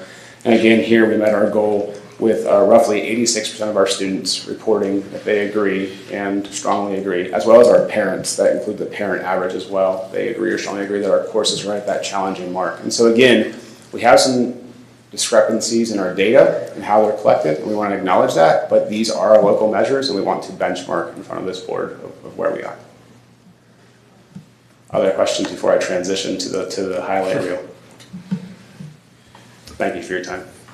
Well, while we're transitioning, I just want to let the board know that we have been having internal conversations that 5 years ago, in some buildings, we didn't have the rich data that we have now, so we're looking at ways that we can house our data, and we'll be looking at a recommendation, moving that forward, so we can have the tools to better analyze and make some thoughtful decisions. Mr. Manzer, all yours. So I remind you that we have not one but two financial presentations after this as well. So I'm going to speed through this a little bit. We did meet 5 out of 6 of our KPIs. We just even have the opportunity to benchmark and measure these KPIs. I think is a great thing for this district. I did want to give one shout out. Mr. Hartman is over there in the audience, I guess I would say. I don't know. And he has been critical in that 3.1, bringing back cyber students to this district, both in PDLA and in person. And I've seen it in the budget results. It's making a difference. And his work has made a difference, and we should all thank him for the work that he's done. So thank you, Mr. Hartman. I also just want to thank the team members here too that worked, Miss Melanie Maines and Miss Griggle. Miss Griggle, as you know, knocks out of the park alternative revenue for this district, and she has made a difference as well. Any specific questions on these KPIs? We will talk more about probably each of these as we move through tonight. Okay, and for the next goal as well, Mr. Laletta in particular has worked very hard on this goal and has led the team through this.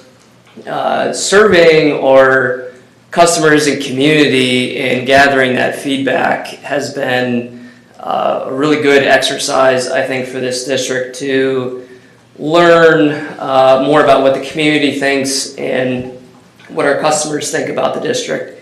And I think you can see in the first 4.1 is that strongly agree in relation to the academic measures has really positive results, I believe, and I think that's connected into this board's investment in the resources for those academic programs. And then I think you'll see in the other measures here is that we have some work to do in the operational departments, and I think even in the athletics and extracurricular realm, is that we're just sitting just below some of our goals, and we've seen, I think, some of these questions, the responses, the open-ended responses that we've been able to gather have been really informative in making changes as we move forward. And then I think the last one there, we've already started to engage our graduates, and this is something in the spring that we're going to roll out formally to survey our graduates, but they're a really good resource for us to learn about as they moved beyond the district, as they look back, what are some of the improvement points that we could make. So that's the summary of goal 4. Is there any specific questions related to that goal? And I did want to really thank the team too that worked with Mr. Loletto on this goal. It's a difficult goal to build out and do these surveys, and they've done an excellent job. Thank you. I get to bring us home on this presentation. There are 2 or 3 more presentations, so I too will be abbreviated. Cultivating a first-rate workforce. We have 6 key performance indicators. However, when you look at our staff, we broke them into our professional certificated staff and our support staff. We have about 472 current full-time employees in the district. 234 of those are teachers. The other 238 are our support staff. So we really wanted to focus on our attendance and our turnover rate, as well as our their satisfaction with our professional development through in-service trainings. We have met all of our key performance indicators in our cultivating a first-rate workforce. However, you'll see some of the baseline data at the tail end of the pandemic. We had some high turnover rates And that's something that we need to be very cognizant of as we look at how we are hiring, onboarding, and retaining our employees. We've worked with Mr. Manzer and others around the collective bargaining agreements to try and incentivize some of what we are doing to make sure that our community members and those who want to work for a school district understand the wonderful benefits that a school district provides with our insurance, with pension systems, and with longevity. And so we're really hoping to take a hard look at this and really improve above and beyond where we are now. The one area that we, if you'll look at 5.6, we never really focused on those 238 folks that are our support staff in providing them professional development, opportunities for advancement. You'll see tonight in one of our agenda items that we have promoted from within. We really want to look at that succession planning. We want to keep our employees and keep that knowledge base here. So that's an area that we'll be working on. Mrs. Macro, if we could go. Any questions on Goal 5? Goal 6 is measuring against the best. We have 4 key performance indicators. We've met 50% of them. We compare ourselves with the Pittsburgh Business Times. We did not meet where we are with our standing compared to those on our scorecard that we measure against. Again, we set the bar very high in measuring against top school districts that have much greater budgets and revenues, and Mr. Manzer's going to get into that a lot tonight. We did not meet on our ranking on the Nietzsche.com. The problem with Nietzsche.com is it's geared around parent comments. And so if you don't push it out, and so those are things that we need to get better at, making sure that our parents and our customers, our community members, really take a look at what our school offers, because we feel that with the right communication and the right press, we can really raise that. We did meet our how we compare with the 4-year graduation cohort, and slim, but we met it, and we want to continue to improve that with course offerings, with opportunities for our kids through the program of studies and what we operate.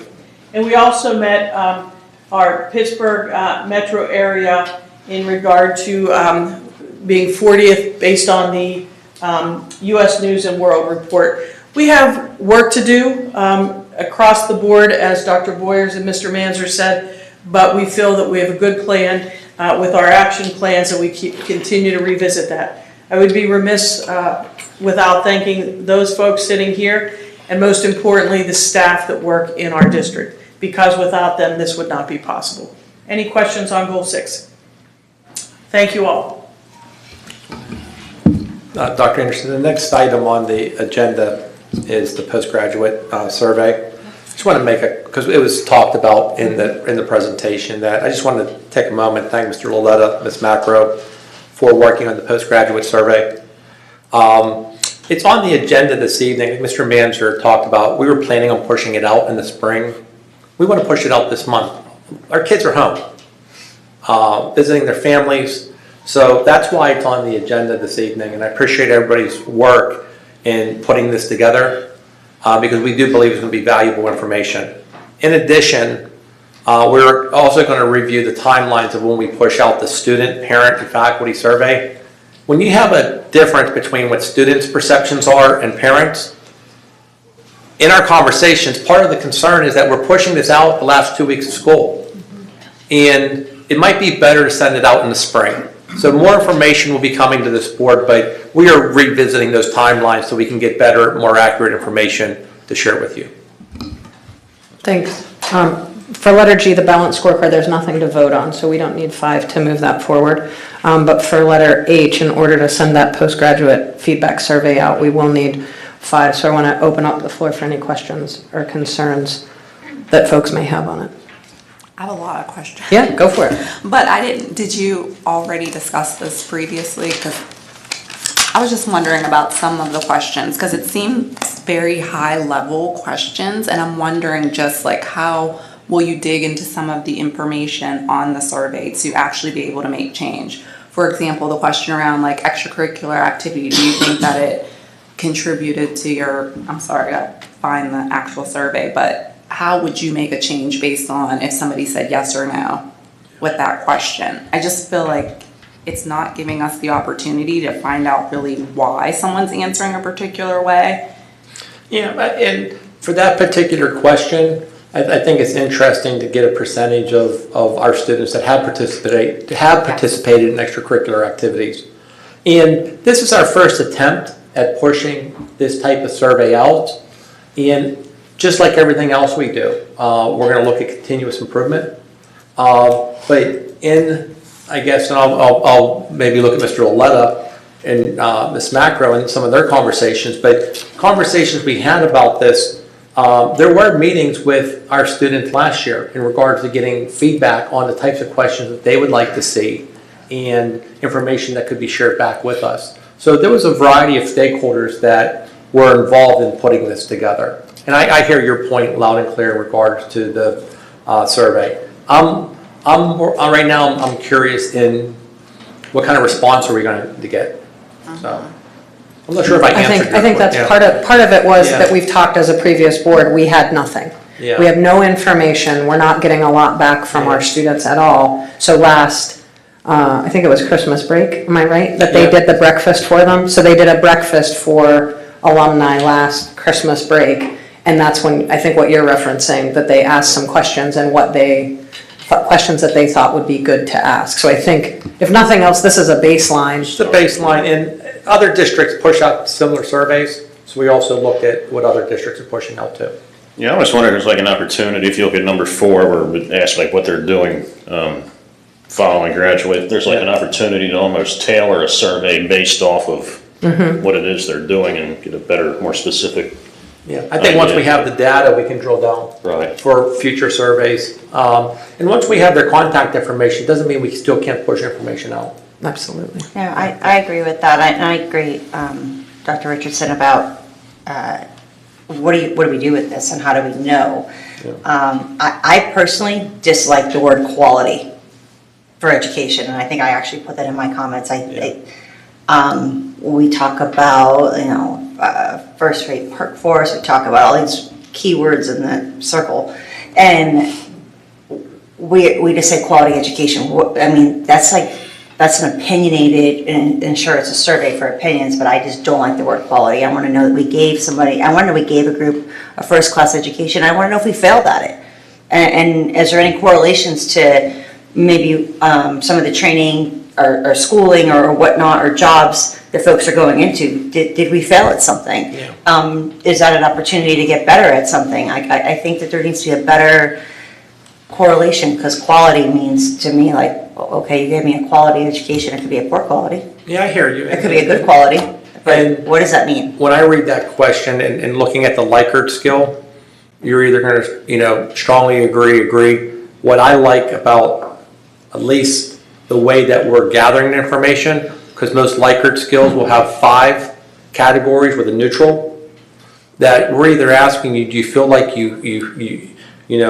what was offered here, and I'm going to use that word, of quality, it's really almost a yes or no, and how strongly do you feel in regards to that yes or no. So that will give us some information, and as I said, this is our first attempt at this. There are some opportunities, but I feel it's a good start in getting this information out and bringing this back to the board, because I believe the data is we're going to ask more questions like we're doing now. And until we have that data, it's going to be hard to speculate what it's going to tell us. Right. So. And can we be more specific on question 17, where it's saying various technology components? I wouldn't even know how to answer that. Like, what technology components? Okay. Also, we're not asking any demographic information, and I feel like that might be applicable here. Gender, race, ethnicity, those types of things may have a different. I think it would be helpful to dig down into, is there differences in those areas when we get the results back?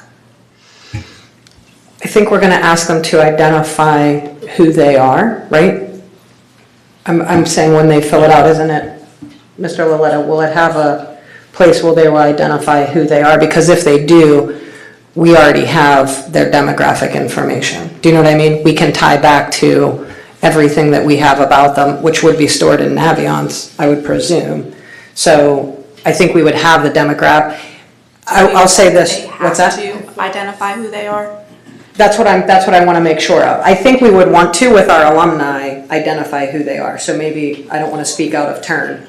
Yeah, I think it's going to be voluntary. Mr. Lavelle, you want to elaborate a little bit on this, or? So we're going to send to a group where we've already gotten their demographics, essentially. We know their email addresses, they filled out a form before. So we essentially already have it in the student information system if we really wanted to look at that and pull that information. But we haven't really set if we're going to capture that information where we have them fill out that information before they start the survey, or if we make it so that they don't have to do that. Typically in the past, we have not captured that information with any of our surveys.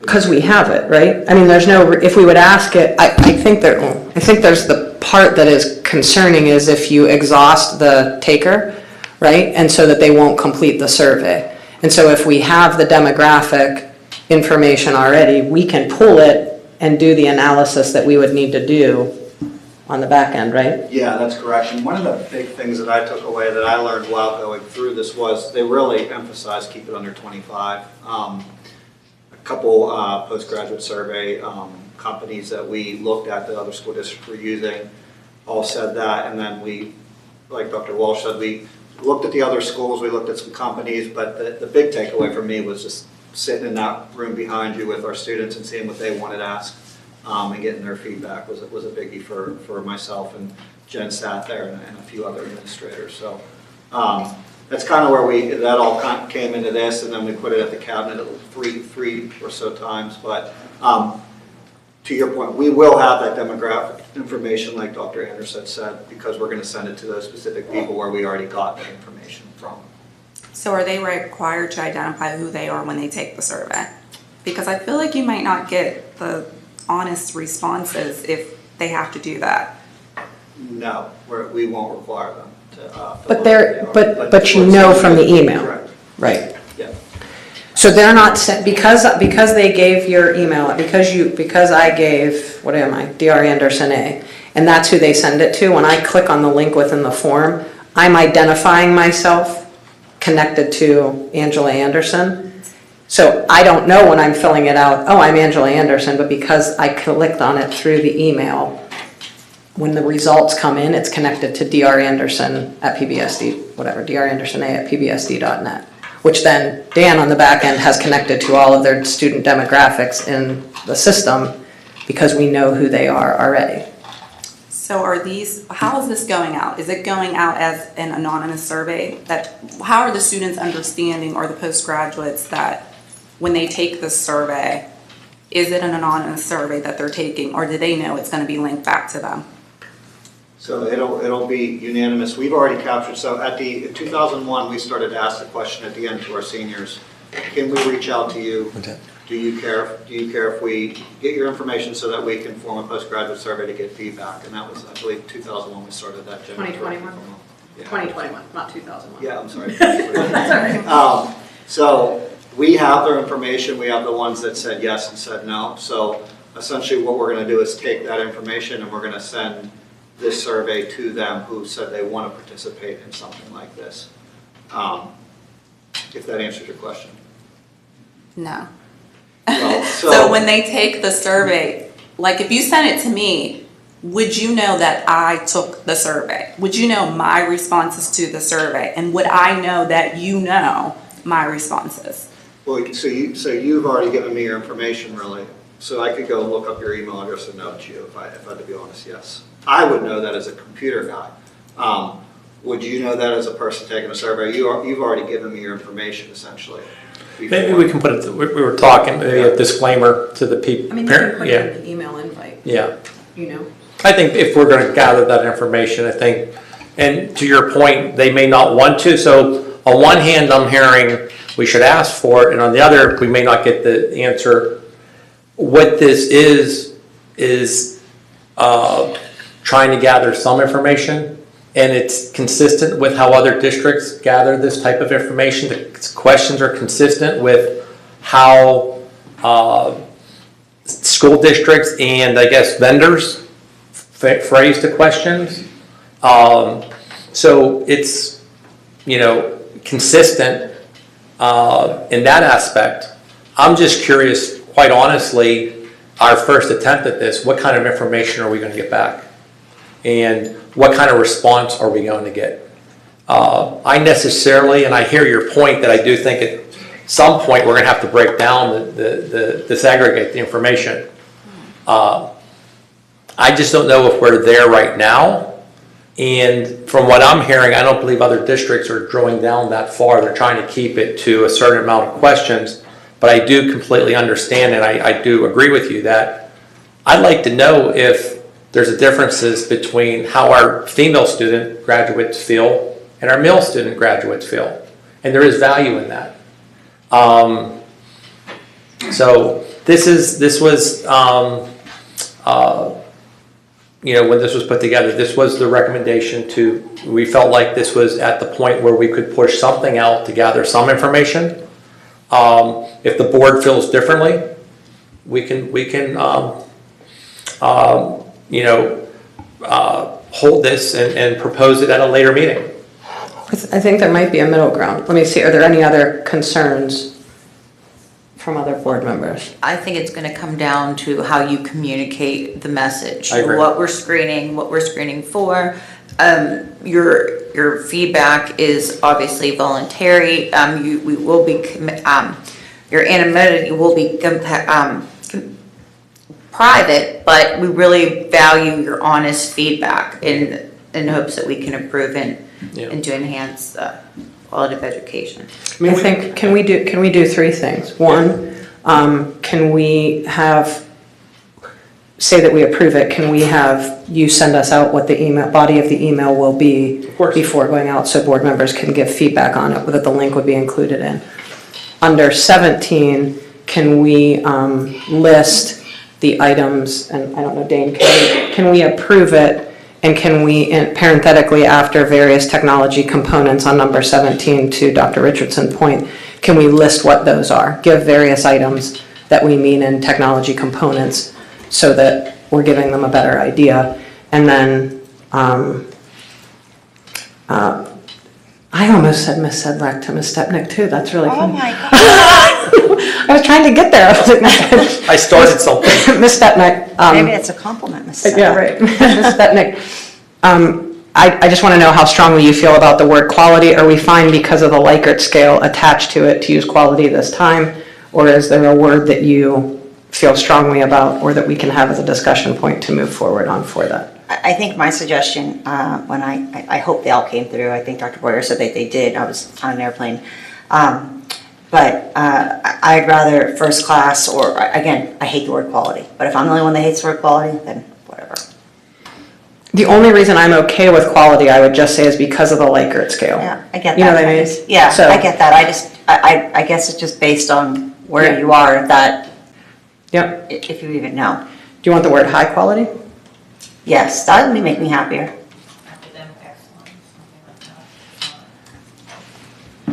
So, I mean, I guess the word quality doesn't say any of those things in that little circle, right? It doesn't say any of that, so. And I guess lastly too, whenever the results come back to us or even prior to, I would like to know demographically who this went out to see if it's reflective of our student population, so we know. Yeah, and I think we can only send it out to those who say they allow us to communicate with them. So we're going to be shooting ourselves in the foot no matter what. Yeah. And I think it does go back to, here's the best example. All of us sitting around this room, if Dr. Walsh wants to say to Mr. Loletta, hey, who all accessed this, or who could see this, or who opened this document, who showed up to meetings ill-prepared because of whatever reason, they're tracking everything. Right. So it's, they know when we're opening If we take a stuff. survey anywhere, if you want honest opinion, you're not going to, you're going to say, even though you can do it, the responses are going to come back in aggregate, and I am going to tell you if I want to tell you my race, my gender, all of that, I don't like the way that we're doing it, that we have that data, we're just gonna use our data. I want them to share that if they want to share it. Some people will not share it, and we know that, but some people might share it.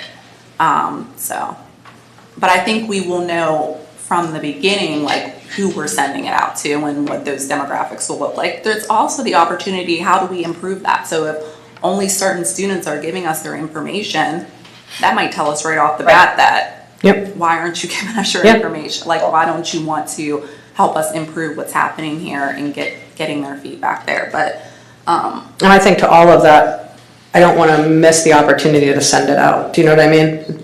To your point, to get a baseline, to learn a little bit from it, and to be able to do that. So if we change it to high quality, if we add technology components in number 17, and if we share with the board the body of the email before it will go out, do we have 5 to move it forward? I have one more thing to Dr. Richardson's point. It says keep it to 25. You guys just stuck yourselves. We only have 23. So does it? What under 25, I think is what. Well, we still have 2 more to go. So, or at least 1 more. Can we maybe add something of, something about the demographics as a question? Again, at the end, if you choose to share that information, you can. Can we add something? I mean, is that hard to do?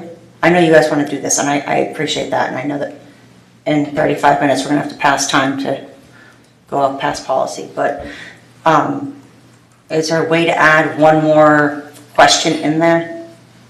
I don't think 1 question gets you out all your demographics. That's my only but is there something concern. we can do? I don't know. Is there something we could do to add? Even if we can add to 25 questions, and again, it's at the end, so if you feel like you want to share that information, you can, or you don't have to. I don't think you can submit the survey partial and then submit your end, right? Like you can't, they have to complete the survey. So it can't be, I can make a question where it's required or not required. well, I know it's required or not required, but I'm saying you can't like submit and then submit. So you'd have to, it would have to be part of it. Yep. So you could make question 24 like question, whatever it is, 9 or. Well, number 10 is optional. Well, no, I know. I'm saying a question that looks like number 9, that could be a list where you're choosing, you know what I mean? Yeah. Almost that matrix kind of look to it that you I would. could let Dr. Anderson do something at the end, a question that says, I would like to share my demographic information, and if they click yes, it takes them to capture that. If they click no, it finishes the survey. We could do that? Yeah. It will finish that way? Okay. It'd be pretty thorough that way too. Yeah, as long as we can do it and collect it without it. Do you know what I mean? That's what I would want to make sure of. That's why Mr. Loletta is here. Good. Okay. My question to you, Dana, is can we say all of that and still approve it? Yeah, absolutely. With those changes? Yeah, that's direction to staff, yep. Yep, okay. Perfect. Okay, do we have 5 to move that forward? With the changes. Yeah, with the changes, yeah, absolutely. Okay. Because of the length of our meeting tonight, as we go through the discussion, I'm going to ask if there's any reports at the end of each one of the items on the agenda so that we can do the consent agenda for the action meeting portion of it. So I do not have a report to share. Our next item is community engagement, inclusion, and outreach. Dr. Richardson, lead board liaison, do you have a report to share? Since I don't have any items, I'm going to do a really quick report. Yeah, sure. So as Dr. Anderson mentioned, my reports will be bringing together equity and inclusion as well as engagement, outreach, and development.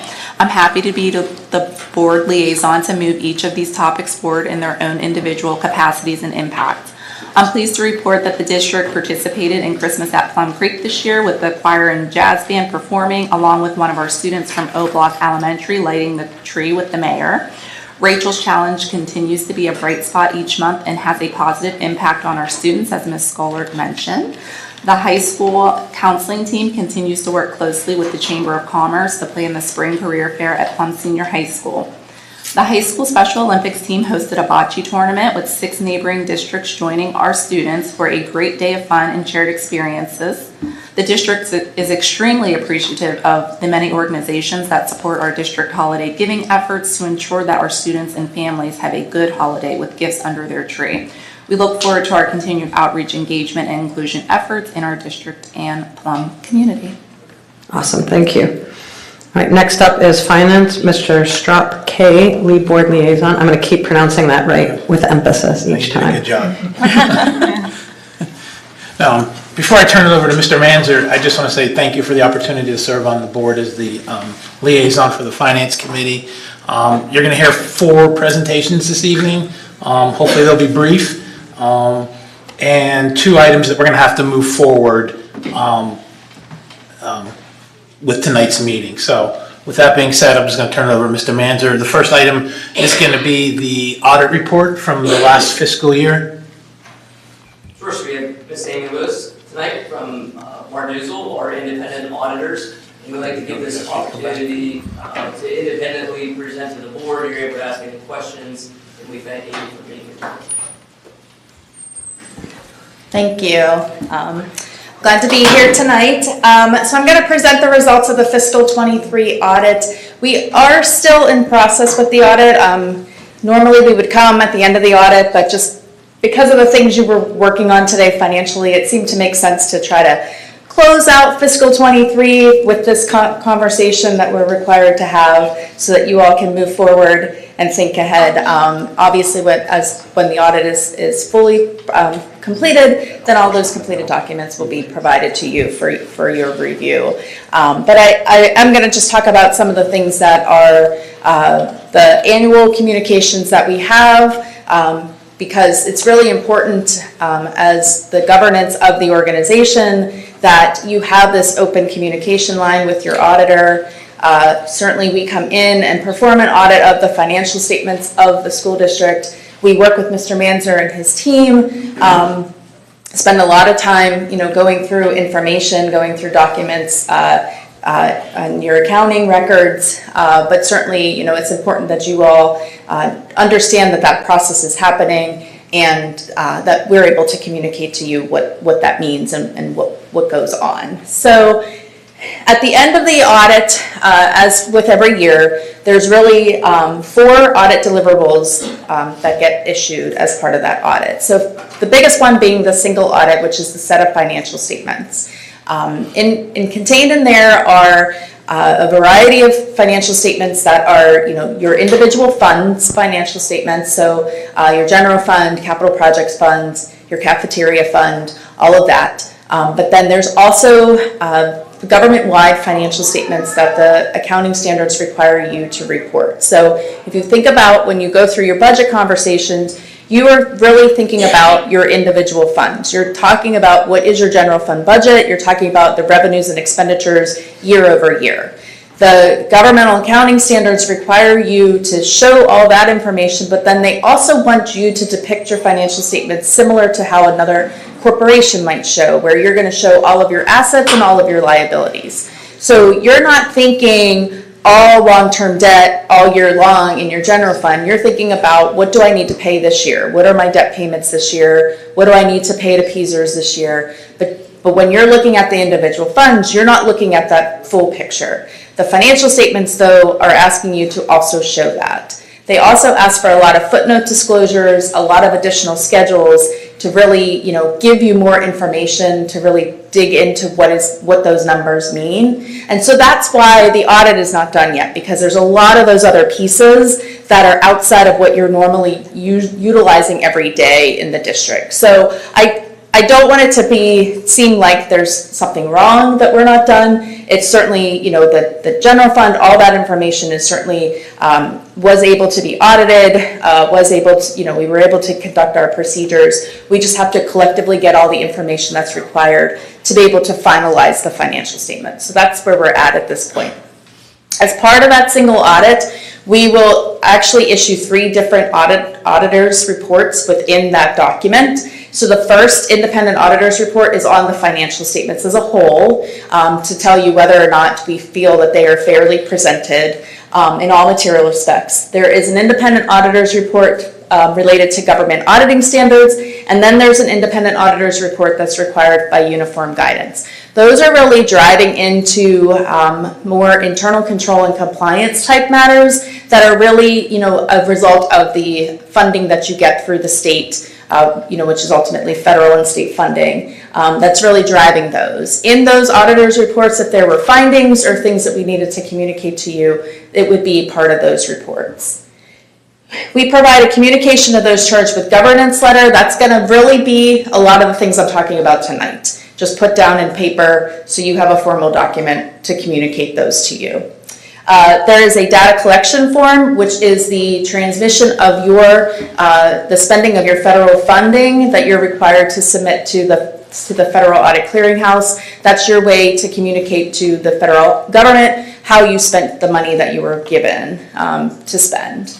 And then finally, if there were any other comments or recommendations that we had as part of our audit process, so we found something that we said, well, you might want to consider doing this, or we were having trouble doing this, or you needed to, this needs to be fixed, we would let you know that in a management letter if that's necessary. If we don't have any such comments, we wouldn't issue that letter. So you can go ahead and pass this breaking point.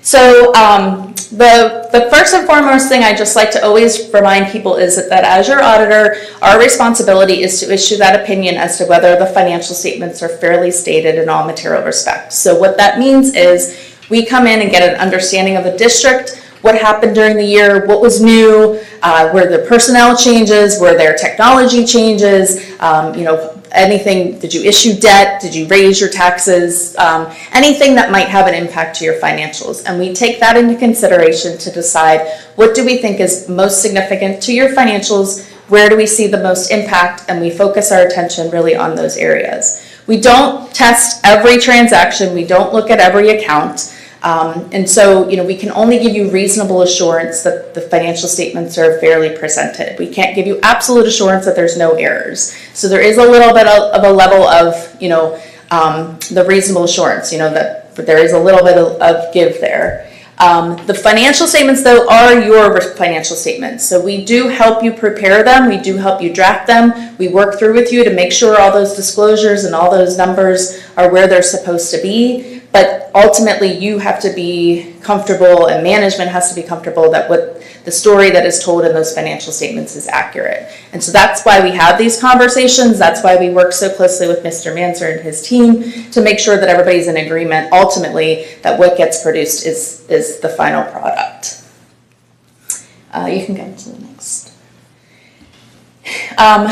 Every year lately, we've had to adopt some new accounting statements. The accounting standards are updating just to try to make those financial statements be as useful to the users as they think they need to be. So that's where all these new elements are getting added to your financial statements.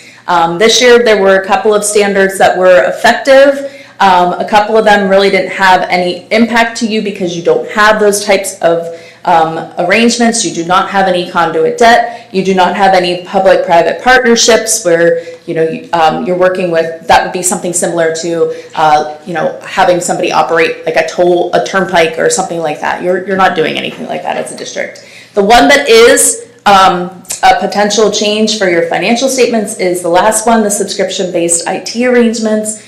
That's basically saying if you're leasing subscription-based IT technologies, some software, and it's a long-term lease, just like you would have to for any buildings or equipment that you're leasing, you have to take consideration as to whether that software needs to be recorded as an obligation on your financial statements. Really a reflection to say you're obligated to make that payment over the course of that contract. Working through with Mr. Manser to make sure how that will play out in your financial statements. So that may change the numbers on that government-wide statement and the footnotes. You did not change anything else about your accounting, so otherwise all the information should be consistent. Ultimately, we will be able to say that the financial disclosures are neutral, consistent, and clear because we do believe that you are presenting the information you're required to present under the accounting standards. We have not had any difficulties in completing the audit. As I said at the beginning, really this is more a matter of making sure all these things are tied up, but not because there were any difficulties or, really the staff is always very generous with their time and effort. Their books and records are in good shape when we come to audit them. So, really just, we're able to move along the audit as well as, no concerns there. No material audit adjustments were proposed, saying that the information you're looking at for your fund statements all throughout the year is consistent with what we're auditing and consistent with what will ultimately be in those financial statements. We do the single audit testing. I think on the next slide, I talk about what we will be testing, but no concerns that we're expecting through that testing. I always point to this slide. I always show this at every school district that I audit because I think it's important just to see these numbers. These are big numbers that go on to that full set of financial statements. You have to reflect as part of your district your piece of the PSERS liability for the pension and the premium assistance benefits that are provided to retirees. So these big numbers go onto your district's financial statements as liabilities. It does not change what you budget during the year for your general fund payments. You are still just bound to pay what PSERS tells you is your required contribution for that year. You have no obligation to fund this liability other than making those required payments every year. But you are required to show this on your financials. So I think sometimes people see this number and they get concerned because it is so big. But really, as long as you keep continuing to make the payments you're required to make, there's nothing more that you as a district have to do. I can go to the next slide. So just really quickly, I didn't want to get into too many details of numbers because you all are moving way forward ahead of where I'm at with these numbers. But just as a reminder where your property tax millage was, you did not have any debt issuance in fiscal 23. You paid down about $8 million in debt service payments. You had an end of year fund balance for your general fund of about $14 million. You've had some capital projects that you spent on the capital projects fund, and that IDEA and ESSER monies are the programs that were audited as part of that single audit, the additional compliance testing that we do. I just gave a quick snapshot of your expenditures, and then the next slide is your revenues by type. Nothing surprising there, very consistent with how you've been over the years, very consistent with other school districts. So, really nothing to point out that is an anomaly for you all. Future considerations, I always talk about things to think about going forward. I think obviously you all are going to be having a budget discussion. Everybody in this room is aware of the budget constraints. You are bound to, what you were able to raise in taxes. You're bound to what the state is able to provide you via subsidy programs. So, obviously, figuring out what that mix makes sense for you all to make the right decisions for your budget going forward. It's really understanding how all of those components play in together. I know when we first became the auditors of the district, your financial position was a very different position than it is now. So you have made a lot of strides over the years, and that's something to be commended for, to have made that big of improvement, but it doesn't mean you stop. You want to make sure that you can continually be improving in your finances and continually, being smart about how you're budgeting for your money, but also providing the best education that you can for your students. Cybersecurity risks we talk about every year. I wish I could stop talking about it, but I can't. I would be remiss if I didn't bring it up. We all know that there's risks out there. We just like to remind everybody, just be diligent about what you're getting as far as emails, as far as any kind of attempts to get the school district's data. Make sure you're training your employees, make sure anybody who has access to your system, understands the risks and, has a safe place. They feel comfortable talking to their IT professionals to make sure if they did accidentally click on something, they know what to do and they're comfortable to raise their hand and say, I think I made a mistake. And there's protocols in place to then address that issue. We bring that up every time for every audit that we do. New leadership, that was brought up earlier today. Obviously, Mr. Manzer and his staff have, been here now for more than a year, have developed some good policies and procedures, some good processes, but certainly under the new leadership, there will be some new thoughts about how to do things, questions about how things are. Don't be afraid to ask those questions. Don't be afraid to make changes, but just make sure that if you're making changes that ultimately it doesn't circumvent any controls or, cause any issues with the financial statements that ultimately get produced. Pending accounting standards are finally slowing down. I think we've had a lot of fever in this area. There are a few things on the horizon, but nothing that is as significant as the leases and the subscriptions that we've had to deal with for the last couple of years. So hopefully for the next couple of years, the things that come along will be, just kind of little blips in the process, but nothing that will really overhaul anything. So with that, if there's any questions about the audit or anything else that I can address. Just real quick, so when do you anticipate the final, this is part one, and then part two? Are we required to the state, the federal, our bank, or bond companies to report by a certain date? So the single audit is due by the end of March, so you would have to be done by then. We will be finished well before that. I would anticipate in January we would be able to get to a place where we would be able to finalize the financials. That's pretty consistent with where we were for the last several years, so that timing isn't really any different from where we've been for the last several audits. So I would say January would probably be about the right time. We have some bond rating, or some bond reporting requirements as well, and that's like March 26th-ish kind of in there, so we always make sure we follow these statements that are budget on Emma is the reporting conduit for our financial statements that we'll get to our bondholders. Thanks. Mm-hmm. Any other questions? Okay, well, have a good rest of your evening, and do you want me to turn this off? I saw you had turned it off earlier. I would say yes. Thank you very much. I really appreciate that. Have a Merry Christmas. Thank you. Merry Christmas to you. Our next, the Hayes Design Group was under the weather, so they're going to be remote in their presentation.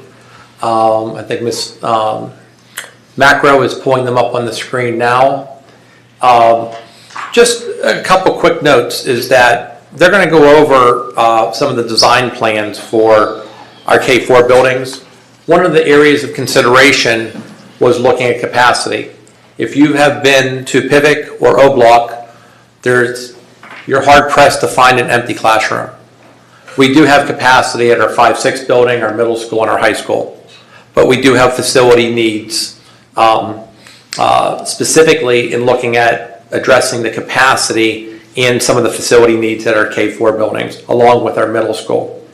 The Hayes Design Group has done a thoughtful program review and included internal and external stakeholders in the process. And there's going to be a lot of information that is coming your way right now. I would just remind you that in January 8th, before the next discussion meeting, we're going to have an opportunity to walk Pivic and walk O Block, and then we'll schedule another date for the middle school so that you can ask specific questions and see on site some of the recommendations that are being proposed. Mr. Manzer, if you would like to add anything. I'd say no further introduction. We have Rob Renzi and Mark Delaney from HCG online, and they'll take it away. I'll start. Thank you very much, Brian and Dr. Walsh. Thanks for the introduction. My name is Mark Delaney. I'm a principal of the Hayes Design Group, and with me is Rob Renzi. We apologize for not being in person. A little bug got into our office, right that third of our office. So we don't want to bring the germ to you guys, so we'll just take advantage of doing this virtually. First, I want to congratulate and welcome all new board members. We've been now working with the school district for over a year and a half. So we've been doing a lot of good work. We've got a lot of engineers and a lot of consultants on our team that have been doing a lot of good work. So there's going to be a lot of catching up for the new board members. And I think the last time we presented to the board was in February, so it's actually a little bit of what we present tonight is it's a recap of the study, so it'll refresh the board members from the previous board as well as bring up bring new board members up to date. I'm just going to turn it over to Rob real quick, and we'll try to make this quick, but there's just so much information, and I think it's really important information to listen to. Okay, thanks, Mark. We'll go to the next slide. The slide in front of us is just an overview of the schedule that we follow and somewhat of the process as well. The items, it was essentially just a three-step process to kind of get us where we are. The items that are in the lighter gray are items that I'll be recapping tonight. The items that are in the dark blue font with today's date, or this month's date, are new items that have been supplemented or revisited in terms of finalized study with the board this evening. With that in mind, I'm just kind of giving a quick overview of some of those steps. In step one, facilities assessment. As Mark mentioned, we've been working for a little while. This effort was undertaken essentially last summer. We had a series of a team of engineers and architects that came out to the building and assessed those, came up with recommendations for items to be addressed in OBLOC in the middle school in terms of building systems. We prioritized those and made recommendations with associated costs, and we reported those to the board in September 2022. My understanding is the board has access to all these past documents as well. There's a lot of reading back in the behind the scenes to come through, but I'll just get some of the very high points as we go through some of the slides later on to build this. Then in step two, the educational programming piece. This was undertaken in the fall of last year. A little bit about that, as Dr. Walsh mentioned, there was the educational programming piece allowed us to reach out and require us, quite frankly, to reach out and engage all of the users of the buildings so that we could glean good information on the educational programming needs, spatial needs, and how the buildings are currently faring at the moment, and as well as in the future, what might be needed spatially to support education and population within those buildings. So we met with district administration, the teaching staff, other staff members in the building, students, parent groups, and even surveyed board members at that point last year to get good information and sort of prioritize some of the needs within those buildings as far as the educational programming went. We eventually got to, at the end of that phase, a recommended size for those buildings. In other words, if space was needed, how much more would be needed to accommodate the educational programming for OBLOC and middle school. And you'll see some of those highlights when I flip through some of those slides later today. I won't get into all of the spreadsheets related to those. Again, those are in the backup information that you have access to as well. We will talk about some of the supplemental information regarding programming as we look at pivot and looking at capacity in that building.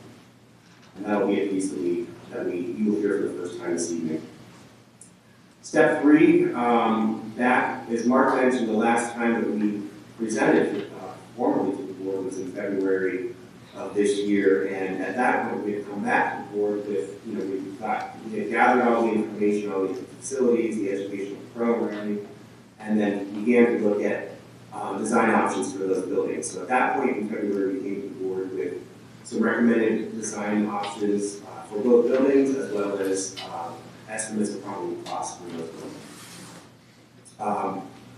Back in June, we were not part of this presentation, but I did want to put it on there that the board had a initial financing options discussion with the presentation back in June. Dr. Walsh mentioned that we will be coming back in January, I believe, to revisit that with the board as well. So all of those items led us up to, and will lead us up to in this presentation, what we want to get to is where we are at right now with the as far as the recommended project, and an overview of that for the board to consider with respect to obviously looking at the financial options that are presented to you by PFM, And looking at your demographic study, we want to swing back and validate all this with that when that is finalized early next year as well. Next slide. Real quickly, this is just a highlight of kind of what I'll recap for each building. We did an assessment highlights, plan and site plan options, budget information, and get the recommended projects from the very end. Next slide, please. So starting with the block elementary, and a recap of facility assessment practice. A lot of things were found, areas of priorities, and some favor items. And I think this can be set for both buildings. The first item on the list, HVAC issues with the block elementary. We not only saw this for ourselves, but also in meeting with many of the staff users of the buildings. That was a large item on the list. So we want to make sure that's a priority in whatever project might be undertaken for a block. Again, just looking to protect your asset, protect the exterior of the building, everything that's surrounding the interior space. So exterior doors and windows, roofs, those types of things, we want to make sure that those are covered. There's a minor structural issue with some settlement to a floor slab in the building for the restrooms that support the gymnasium. That definitely wants to be taken care of in whatever project is done in this building as well. One of the important things too that was discussed all throughout many of our meetings is that just giving the building a refresh, an update and finishes. It's a very good sound structure, this building, and with any of the renovations that work out in it, those will support the system. And we do want to look at updating the finishes, giving it really light back work and creating some exciting spaces for students to learn within. And then looking to address accessibility concerns around the building as well as the playground area itself. That's just a quick recap of the main items. The next slide we're going to look at, again, this is titled Design Options Recap, but in the interest of time for this presentation, I did kind of capture the programming overview in the purple circle on the right. So I want to start with that, since that's what informed some of the recommendations for the floor plan and for the additional space. So the programming and capacity overview for OBLOC, through all that programming efforts, we recognized or realized what was additionally needed in the space were definitely more classroom space. So we're recommending 5 additional classrooms. In addition to that, 2 specialized classrooms, an additional collaborative or flexible classroom that can be used for any 2 classrooms coming together, any group that needs to meet after hours, types of things for parent groups. The building does not have anything of that nature right now. Good space to fit within the recommended program. An additional learning support room and an additional sensory room. Above and beyond that, we're looking at improving some of the areas within the building. So right sizing spaces, making sure that they are sized appropriately for their functions, and making sure that there's just a general improvement of functionality throughout. In that category was the main office, the nurses area, the student services area, or in other words, the services that the students are seeing, such as speech, OTPP, and those kinds of things. Because we're this size for the population, as we recommend the additional capacity in the building, we want to make sure those spaces that are looking like that are appropriately sized. Those spaces within the building we were focused on. Outside of the building, and we'll see this in a moment in regard to the site plan, we wanted to make sure that parking areas were addressed. There is a shortage of parking there definitely for after hours events and summer guards for daytime events. When things occur during the day that require parents and whatnot to park on property. We wanted to look at improvements to the parent drop-off scenario so that it's safely achieved and we're not blocking other people who are parking the lot at that time. And and as well just improve general site circulation in the play areas outside of the building. So with that in mind, that is generating a need to add on to the building, as I mentioned. We first, as for any project we do for any school district, we look at the space within the building and we reconfigure and we utilize space in a better way within to make our programmatic needs be met. So in some regard, we are doing that, but we cannot gather all the additional space we need just by moving walls or making efficiency within the footprint we already have. So what you see on the top of the page is the red shape that is coming off the back of the building, and that is the back of the block. So the bottom of the image is the front of the building, and the back is back of the building. We are showing about a 17,000 square foot addition that's coming, being added on to the back of the building that would have those additional spaces that we mentioned. Again, this puts the building a little bit larger than it is today, but not a huge addition. As I said, we're able to utilize some of the space within. But it gives the building additional capacity to handle the population needs, as well as put the building in good stead for the consideration that the board and the district may have if you want to look at additional kindergarten, full-time kindergarten within that building as well. One other thing I do want to point out is that it was important that we factor in and maintain that this building is a center for the specialized education needs of the K-4 population. So again, there were additional considerations for fitting those purple spaces, which are specialized classrooms within this footprint of the building as well. The next slide, not a lot of need to spend time on here. This is just the main floor of the building. Again, all of those spaces are fit within the building. I do want to mention it is a whole renovation of the building. So all of those facility assessment items that I started with, the HVAC, the windows, doors, et cetera, all those will be captured in a design for the renovation of this building this size.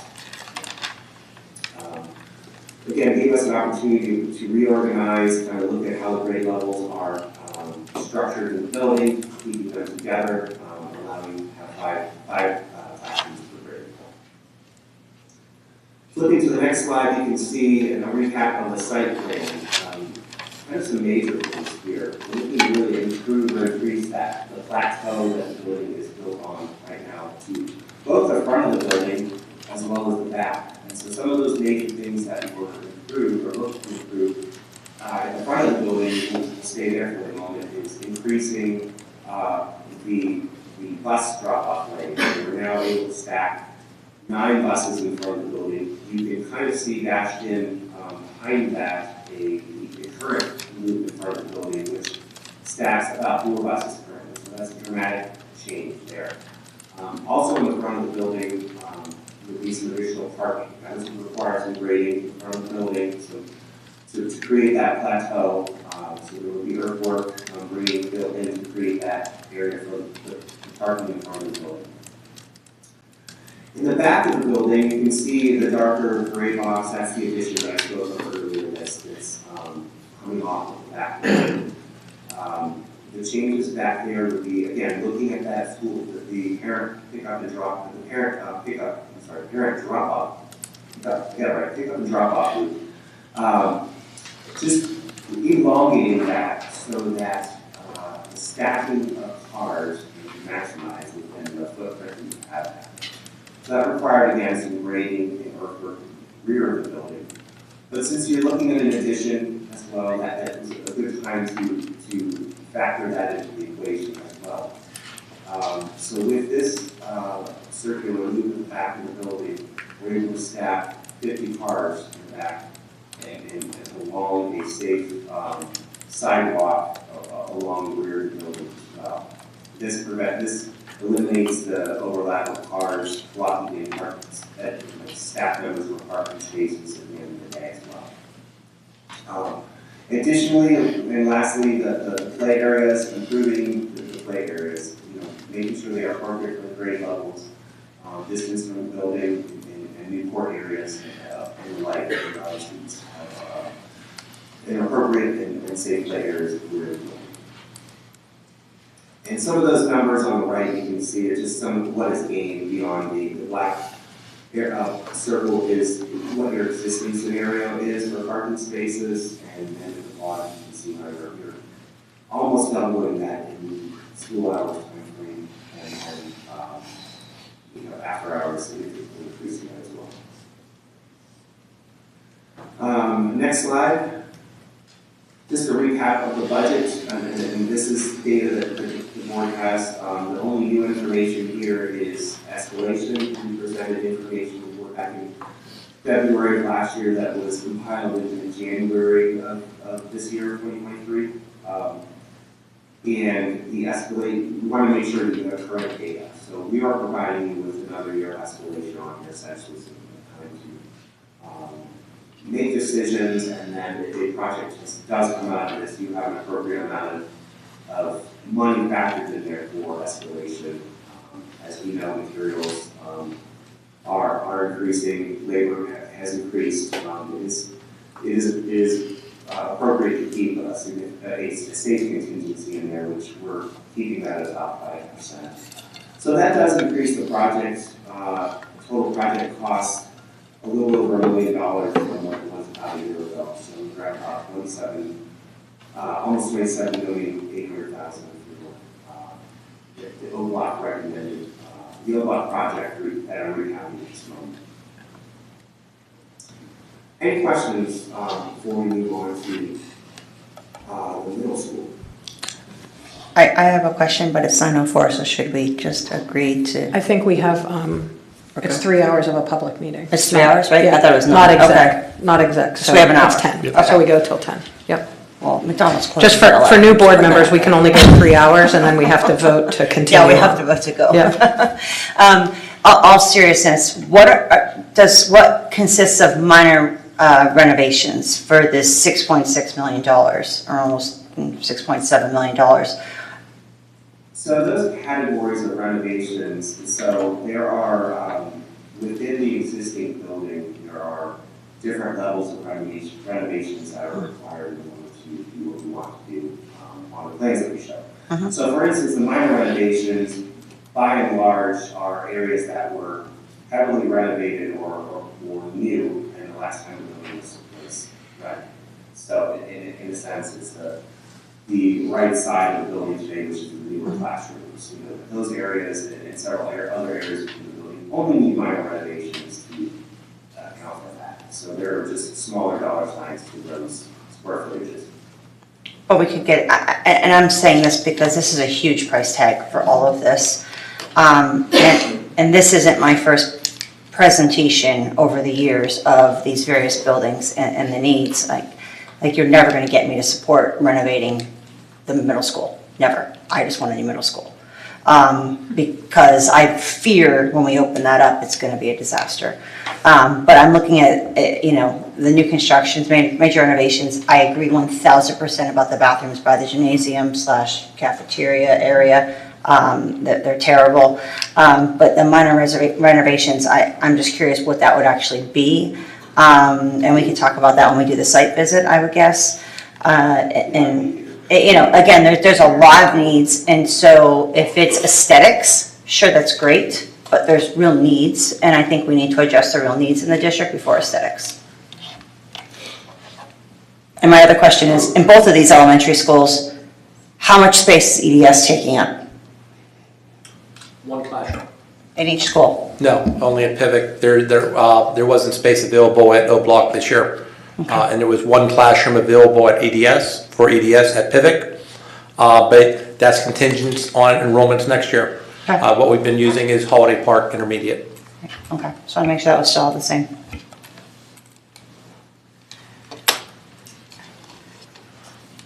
Okay, I think then we can move on to the recap of the middle school. Again, facilities assessment recap.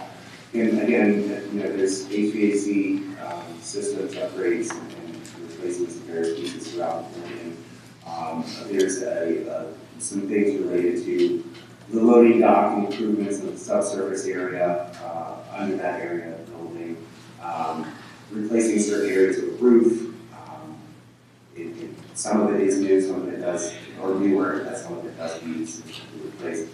Replacing all the kitchen equipment that was not addressed in the previous project, looking at the exterior windows and doors throughout the building. And then related to the site, the only one issue there that was of a need was correcting the issue at the track and football field, which we can see on the site. Plan, we'll look at that later.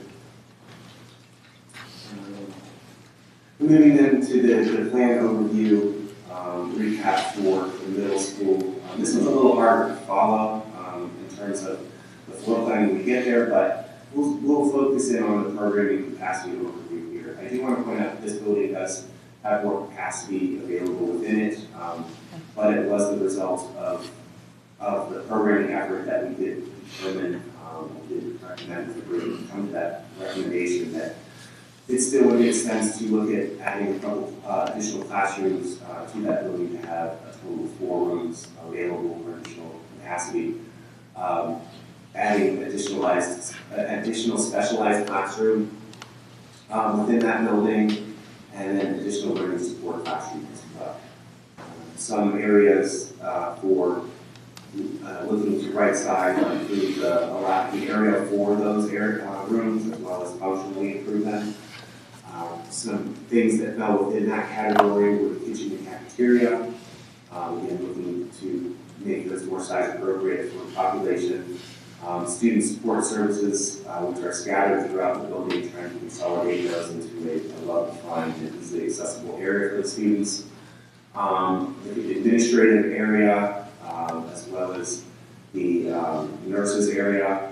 Those are kind of decoupled in this summary here, but they are similar in nature. They want to be in front of the building for accessibility and for ease of use. And looking at the auditorium and creating better use of that space. One of the main needs we really to was trying to find a usable space for the band room, which it does not currently have. So looking at that auditorium for better maximizing the use of that space. So when we zoom back out and look at the floor plan, this is a larger sprawling footprint with the right side being the 2-story academic portion of the building. You can see the second floor is to the far right of the page, which overlays with the similar footprint on the left. All the way to the left, you can kind of see that's where the entrance to the building is today. So the red boxes on this plan, or the red shapes, are additions to the building. Unfortunately, there is no great place to add a consolidated addition on this building. It's just the space, the site is well utilized throughout. So the way to accommodate the additional space here was by a series of smaller additions. That's just the nature of what we're working with here as well. We needed the types of spaces that wanted to be added on were here at various locations of buildings, such as the main entrance, the kitchen. Those types of things are in very, polar opposite ends of the building. So again, just a quick summary. We were able to look at this building, factor in all the facility assessment needs and recommendations into a renovation project. So looking at all those major, minor, moderate level renovations throughout the building to address those needs. Reconfigure space within, and this building we weren't able to maximize on some of the better use of space within the footprint to give you some of those programmatic space needs that were uncovered in a lot of those meetings. But as I said, there was still a need, or it was showing the need of some additional space to have on the building, and that's what you'll see with the 4 smaller additions that are located around the building. Next slide, please.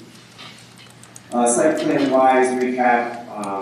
You can see the gray areas. This probably makes some more sense to those seeing it for the first time or not having spent much time with it.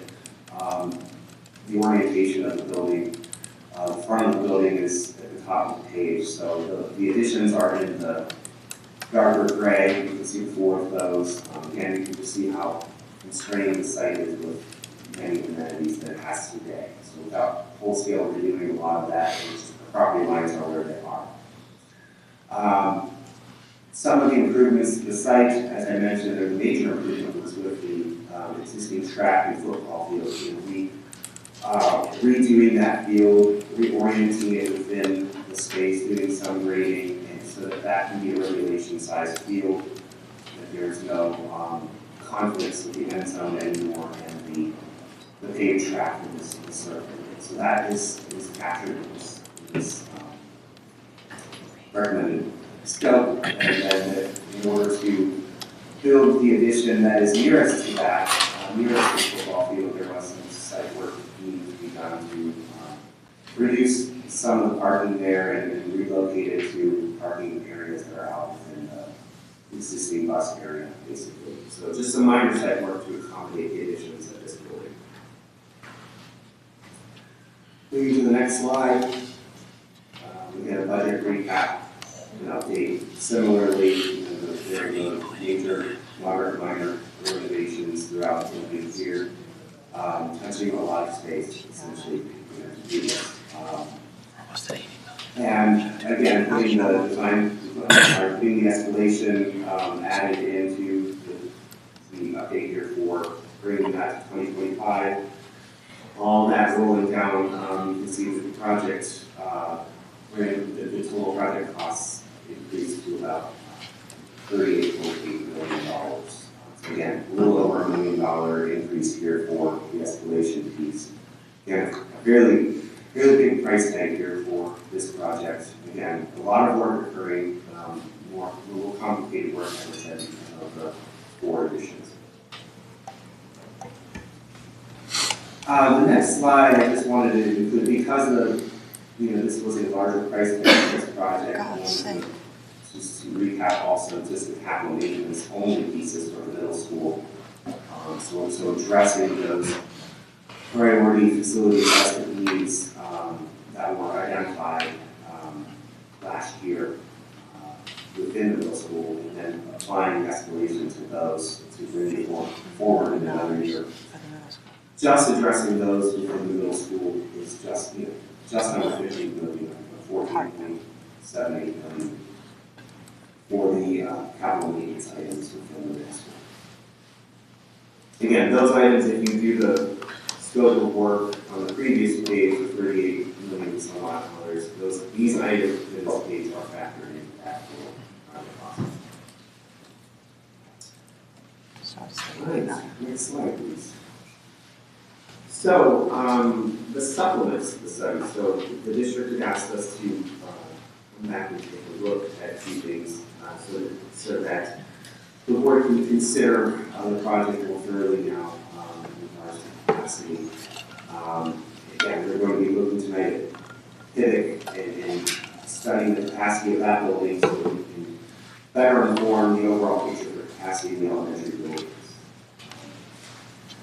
And as I said before, we want to make sure that we swing back around and validate all this with the demographic study that's being finalized, but some of the initial information that in some of my meetings with the district administration and so on and so forth is that the trend in PIVC is that it will be leveling out, or it looks to be leveling out in the population over the next several years. So this idea that is on the screen here for PIVC is based upon that. So if that building levels out and arrives back at a 6-section per grade level building as it was designed around, that will free up some capacity within this building. That will also allow you to do some of these recommended smaller scope items that I'm showing in this slide here. The two of those things work together to allow the district to gain some additional capacity within PIVC. I do want to say this building was very efficiently designed, which is a good thing. However, it is working against you as well. There's just not a lot of excess space. Not that you want excess, but we want the ability to sort of reconfigure in some ways, maybe think about things differently down the road. One of the main things is that it's very hard to add on to this building as as it is. You can see on the right side where the two academic wings extend to the right. There are stairwells connected between the two levels. Those are, in other words, I won't say preventing you from adding on those buildings in a logical way, but they would add to the price tag if you would ever want to add on to their HP, since it's essentially the sister floor plan of this. So again, looked really, really hard.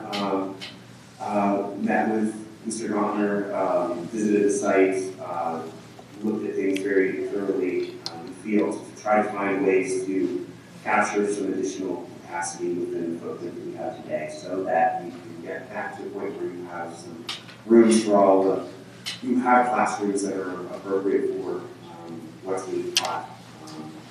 Today there are spaces like music that are occurring in smaller rooms that we were designed for.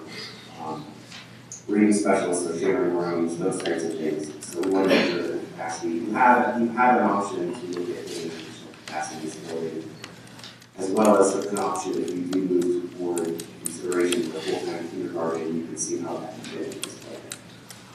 So with that in mind, again, the purple circle on the right is sort of further the capacity overview. By doing this, what I'm going to walk you through here is you gain an additional 2 classrooms, and we gain an additional reading support room.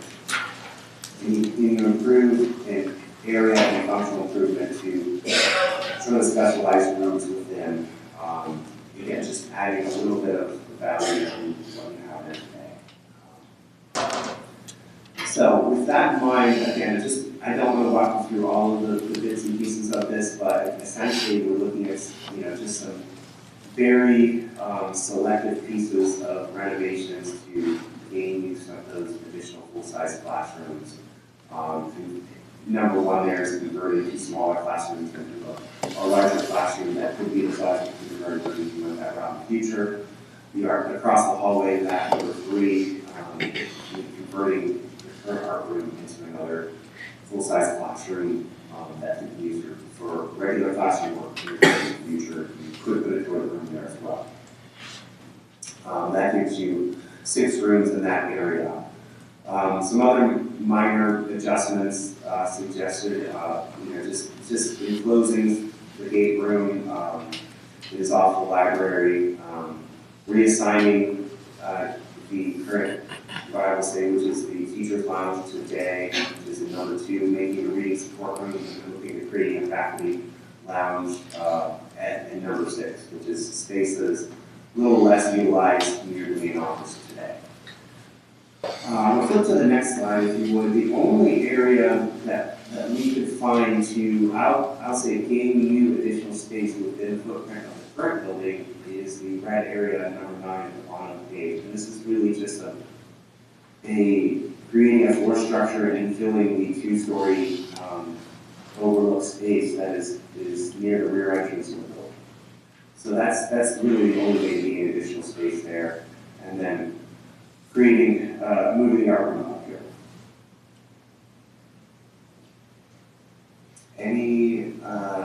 I think that we covered most items there on this page. So again, looking to gain capacity within this building. That gets you to what you need, I think, for the time being within. So just some rough order of magnitude items for this, for conceptual, we'll call it conceptual opinion of cost for this. Again, there were no detailed estimates done, but you can see roughly to do that, you're conservatively at $1.5 million. There may be some ways to keep cutting this a little deeper to economize on that, but just for the sake of having a reference point, that's generally where you might be for this work. For this work that So we're essentially just saying, why don't we just have art on a cart? I mean, look at the size difference for space. I'm sorry, I couldn't hear you. I mean, look at the size difference for space for that art room. The amount of creativity that goes on currently in the Pivot art room, you're asking that to be cut in half, if not less. That's just unacceptable. I think that's part of getting into these spaces and having these ongoing conversations. I guess I just know the building, so I know it's No, I just an understand. unacceptable space. And just to I want to make the point that the board has charged this administration with looking or moving towards a full-day kindergarten option. That was one of the results, Mr. Caligiuri, of the kindergarten task force, if I'm not mistaken, that this would be revisited in the 25-26 school year. Without adding capacity, I'm not sure how we have that conversation. So I think that this is the first step of looking at options of increasing capacity and updating the facilities at the middle school.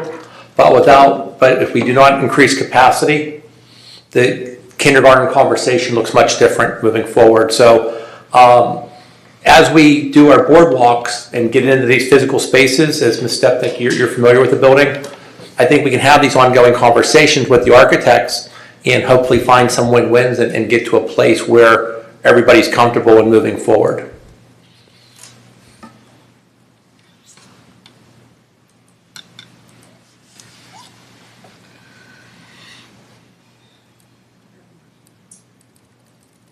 I think with that in mind, I think we would want to sort of, again, rounding out, if we can achieve some additional capacity at Phoenix to address that population and put you in a position to have the option for full-time kindergarten there. That allowed us to go back and revisit looking at OLOC. And we want to talk about the recommended project there at OLOC, where you can, where, as we said, capacity is short at that building as well. My understanding, at least preliminarily, is that population is an upswing, that there are some additional students coming into that building, so we want to make sure you have the appropriate amount of space for OLOC. So what we did is came back and myself and the administration and principals, we looked back through and made sure we had everything accounted for as we looked at this direction after being informed. So what we wanted to do, and what I just want to show you here is nothing significantly changed. We are still recommending the same size project with the 5 additional classrooms, 2 additional specialized classrooms, collaborative room, learning support room, sensory room, and so on and so forth that were originally in that bubble. All that we did really was took a look at some efficiencies related to the overall footprint of that addition and tried to massage it, if you will, bring it closer to the existing building. I'll show you in a moment, site plan wise, why that made good sense. And some of this was informed, if you want to flip to the next, again, this is just, again, overview, a very similar plan before, just the addition being pulled tighter to the existing building so we can gain some efficiency on the site. If you go to the site plan, if you click the last page, or the next page, I should say, pulling that addition tighter, again, looking forward, we want to make sure the district isn't in a position where you are locked by amenities. So we did look at pushing this out again, or pushing it out, so pushing the drive, the parent drop-off drive, outwards so that we could fit some additional space, site space, if a future addition might be needed down the road. So you have some area there to add on down the road if you need it for additional classrooms beyond what we're talking about in this recommended project here this evening. So again, the recommended project that we're moving forward with, that we're talking about investigating further, I think, is the block additions and alterations at the block with the addition of about this size. I think there's more to do, again, as Dr. Walsh mentioned. This is a conceptual study. We have identified the spatial needs and the facility infrastructure needs, but there's a lot more that need to be done beyond this if the project comes out of this. But again, this is really to get you in the ballpark of what you want to base your financial plan on. So as I said, we're going to get to that slide in a moment. But But that's essentially what we're talking about here is a project at Plum. We want to move to the next slide. Again, it's a project budget update for Elicker Elementary. Again, just the only additional item here from the previous slide where we factored in the escalation is some additional money for that site work that I mentioned. We're pushing that road and move to the outwards into the property, so we have some additional site work that we need to be done there. That's really just bumping the project up $300,000 or $400,000 when we factor in some of those other contingencies. So we're still at around $20 million project.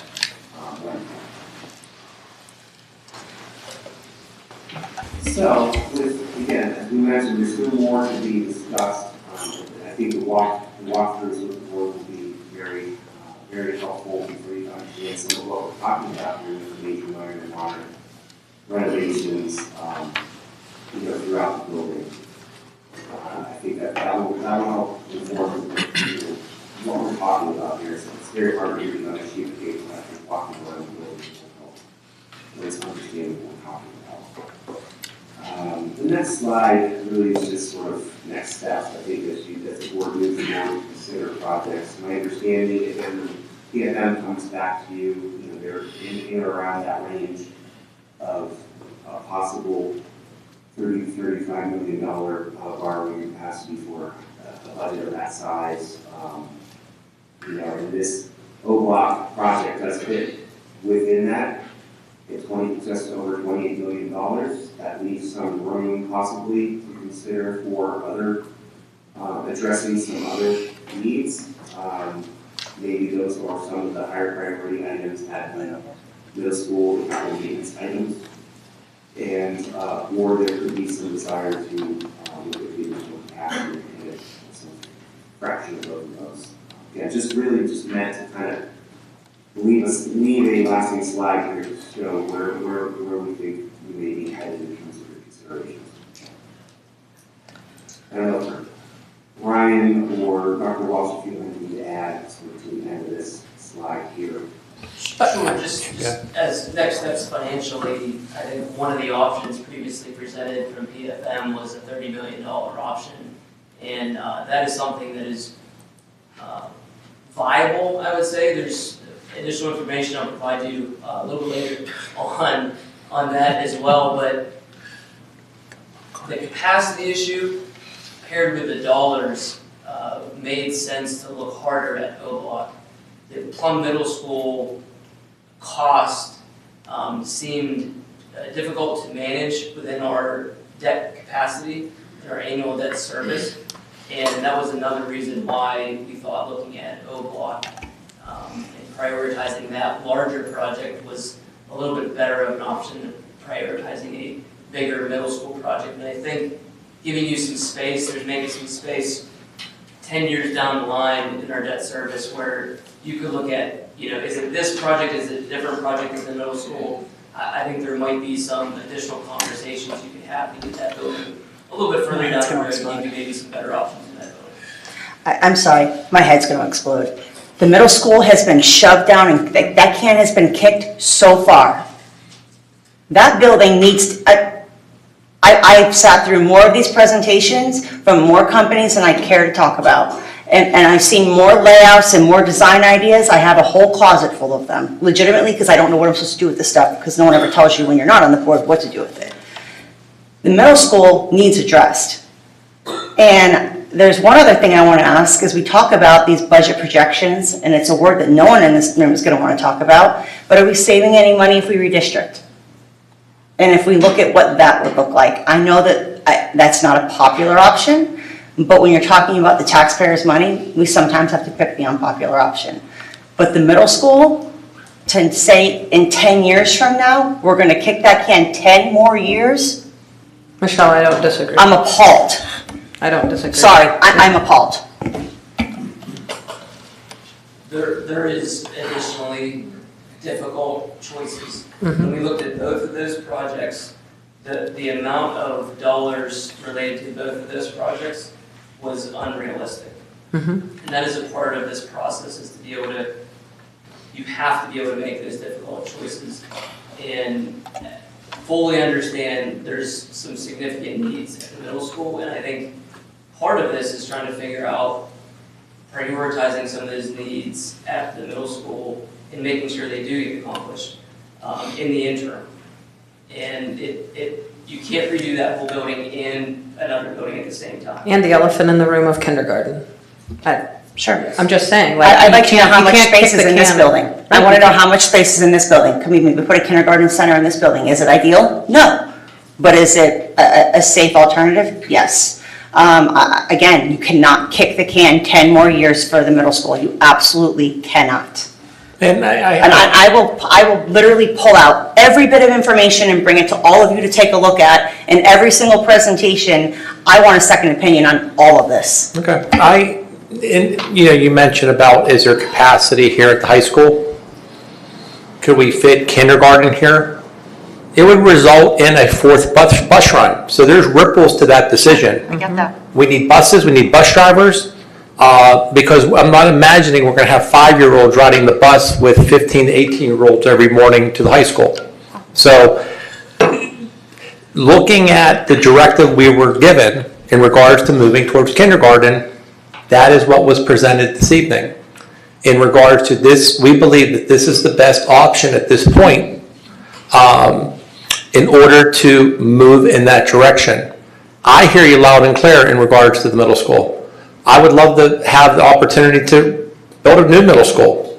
But financially, I believe we still have approximately about $100 million worth of debt. And we're talking about if we would do both projects, increasing that to $160 million. At the end of the day, the recommendation from the administration is whatever this board decides in regards to moving projects forward will be that we should pay for it as we go and not move it down the road.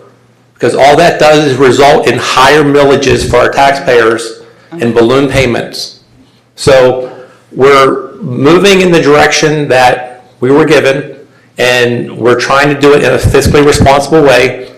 I think we heard just recently that we're in a much better place than we were 5 years ago. Our bond rating was such that I would questioning our borrowing capacity. We're in a much better place to borrow money. The Moody's and the S&P, I think in the initial analysis, in the life of the bond would save this district and the taxpayers approximately $3 million. So I don't know if there's anything else you'd like to add, but I share your frustration also, Ms. Stepnick. That's okay, because the money that was borrowed for a building is sitting out on a football field and baseball and softball fields. So I'm very, very frustrated that we're going to say, oh, Block, we're going to do this, $30 million, but middle school, you're in a shambles of a building. Continue on your way for 10 more years. It is unacceptable. I understand. And I'm not in the position to go back X amount of years and change a board decision in regards to how that money was spent.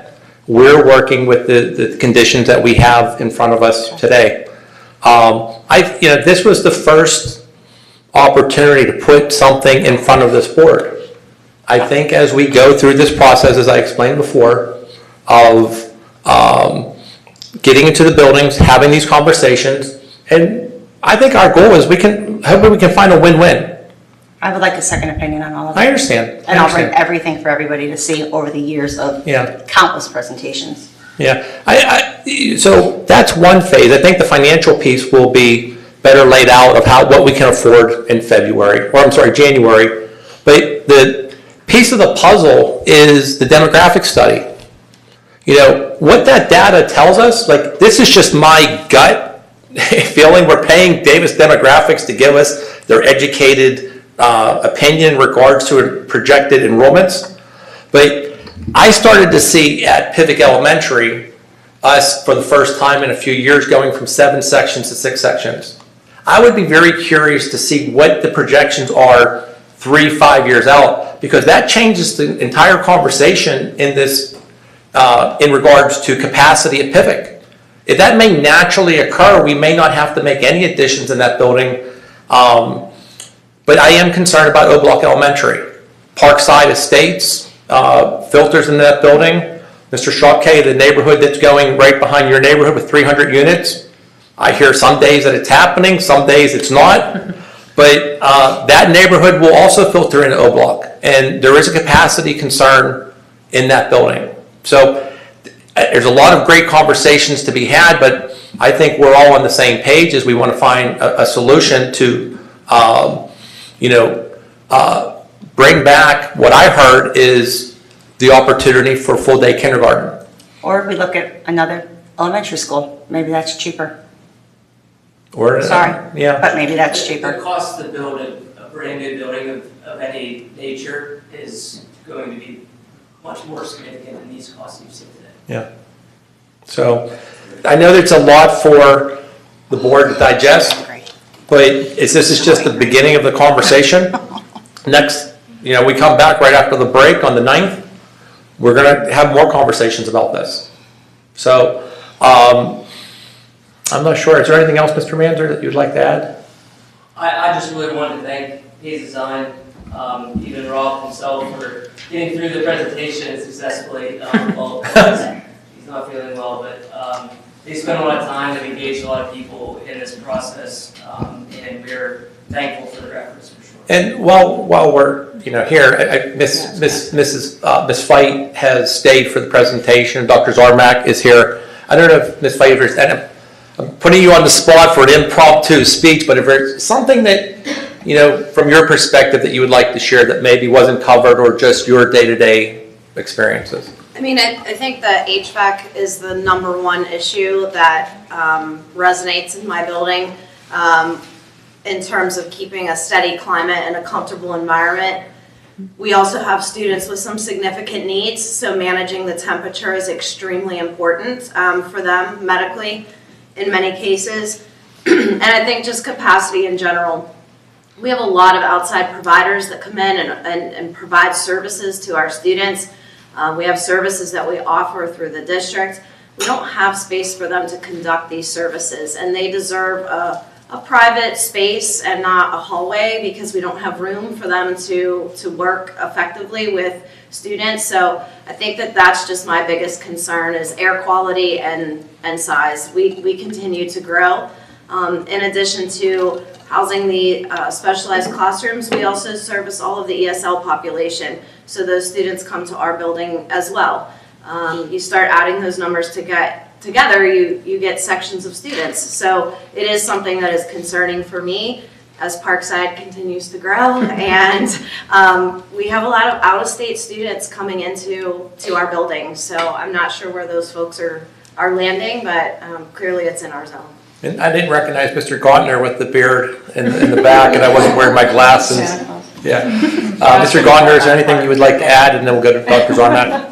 At Pivot Elementary, one of the primary things we're looking at is having a space designated for each classroom. We do have staff members who share a room. We have a lot of providers that come in and provide services, OT, PT, therapy. And those individuals are sharing spaces with our school counselors, or they're working in the hallway. And year to year, we're moving one classroom, pushing them into another classroom so that we can make space for those larger classrooms. We're looking for that consistency each year, but also the same information Ms. Fight just shared, is that having the opportunity for their services that come in and provide for our students to have that privacy that they need, and and those staff members who are sharing rooms and offices to be kicked out to provide services again to our students in another location. So it's sometimes we play by ear each day, but we want to make sure we have a space for all of our students and all of our staff on a daily basis. And Dr. Zarmak? I agree. I think the presentation covered everything from the middle school. Okay. Dr. Anderson? Well, just one other quick question. Not regarding finance, but a project that's like at O Block, how long from beginning to end do you see that taking? If we were to do it, right? And we're talking To the architects? Did they hear? Robert, you already answered that question. Are they muted? Are we muting them? Can you repeat the question? Just the length. Yeah, what would be at O Block? What would be the length of the project? We've had these discussions before, and it would be an extended time frame. This would not be a one summer, this would be a year plus schedule, and there would have to be a phasing plan as well to be able to have that be managed throughout the project. And you would look at those additional spaces as one of those strategies first, and then moving students into those spaces, and then vacating other areas. But you would have to have a phased approach because a project this significant would take a year plus. Yeah. Well, that's what, I mean, we're talking about space issues and we don't have anywhere else to Yeah. move people. So, if you run into delays and such before the school year would open, then where do you put all these kids? Yeah, they would work on phases to maintain the classroom. Some of the concerns I brought up was the flow of traffic with the drop-off behind the building. Do you build out that infrastructure first? I'm worried about the sensitivity of some of the students in that building while the construction is going on. And I also worry about the distractions of the construction while that is going on. So there's many pieces to this. This was, as I said earlier, this is the first opportunity to get in front of this board and start to have this conversation. There's a lot of big decisions that are going to be coming forward that will define where we're going as a district in the next 6 to 12 months, I would say. I think we should all be cognizant of time. Yeah. So we gotta. Sorry, I won't yell anymore. Yeah, but no, I will that's okay. continue to yell about this. Yeah, that's all right. I think we have strong Just bring that feelings up. on it. Yeah, absolutely. But I don't think we're at a decision point for tonight, so. Or I'm never supporting this. Okay, so can we do a budget workshop? Yeah, no time better. Do you want to? Any design can drop off. Appreciate it. Thank you, guys. Ms. Fight, or Dr. Zarmak and Mr. Gauntner, thank you for staying. Appreciate it. Happy holidays. And Mr. Finney, thank you for staying longer. So I'll be as quick as I can. Doing all the prep work anyway, to be budgeted. You can go to the timeline slide. So the sole purpose of tonight's presentation is to provide you enough information to be able to adopt the opt-out resolution to stay within the index. It's that simple. I'm confident that you will be able to make that decision by the end of this presentation. You can go to the next slide. All of the things around the outside of this box is all of the things that I consider when building that 5-year forecast in the middle. Everything that has a link I'll talk about. We've already talked about our key performance indicators. To let you know the process, this is a high-level projection. There is a whole separate process for building the details of the budget that this administration, all of the building principals, all of the departments, all of HR that go through to make sure that all the details are built up from that level. And that process really starts now and will build out through the time that we adopt our budget. Just a reminder for the public, there is executive session topics that we will not address in public. There are ongoing contract discussions that we are having, as well as the staffing process to protect those individuals. We will have all of those discussions in executive session. You can go to the next slide. You've already heard about our past budget results, but they're all linked there for you too if you want to dig into them. This is a really good point for me in the budget process is where I get the results from last year. I consider also changes that we've already made in our budget for the current year, and I also look at our year-to-date results to be able to build these forecasts. You can go to the next one. As an accountant, we put a lot of value in balance sheets. So I think there's a lot of discussion, a lot of points about revenues and expenses. But when you look at a company and assess their stability, their growth, the consistency of their budgeting, their general approach, you're looking at their balance sheet. And just a few quick items that will give you a good overview. On the left-hand side there is our cash and fund balance. There's both the general fund and the capital projects accounts. You can see that the general fund balance and cash balances are increasing significantly recently, which demonstrates positive results.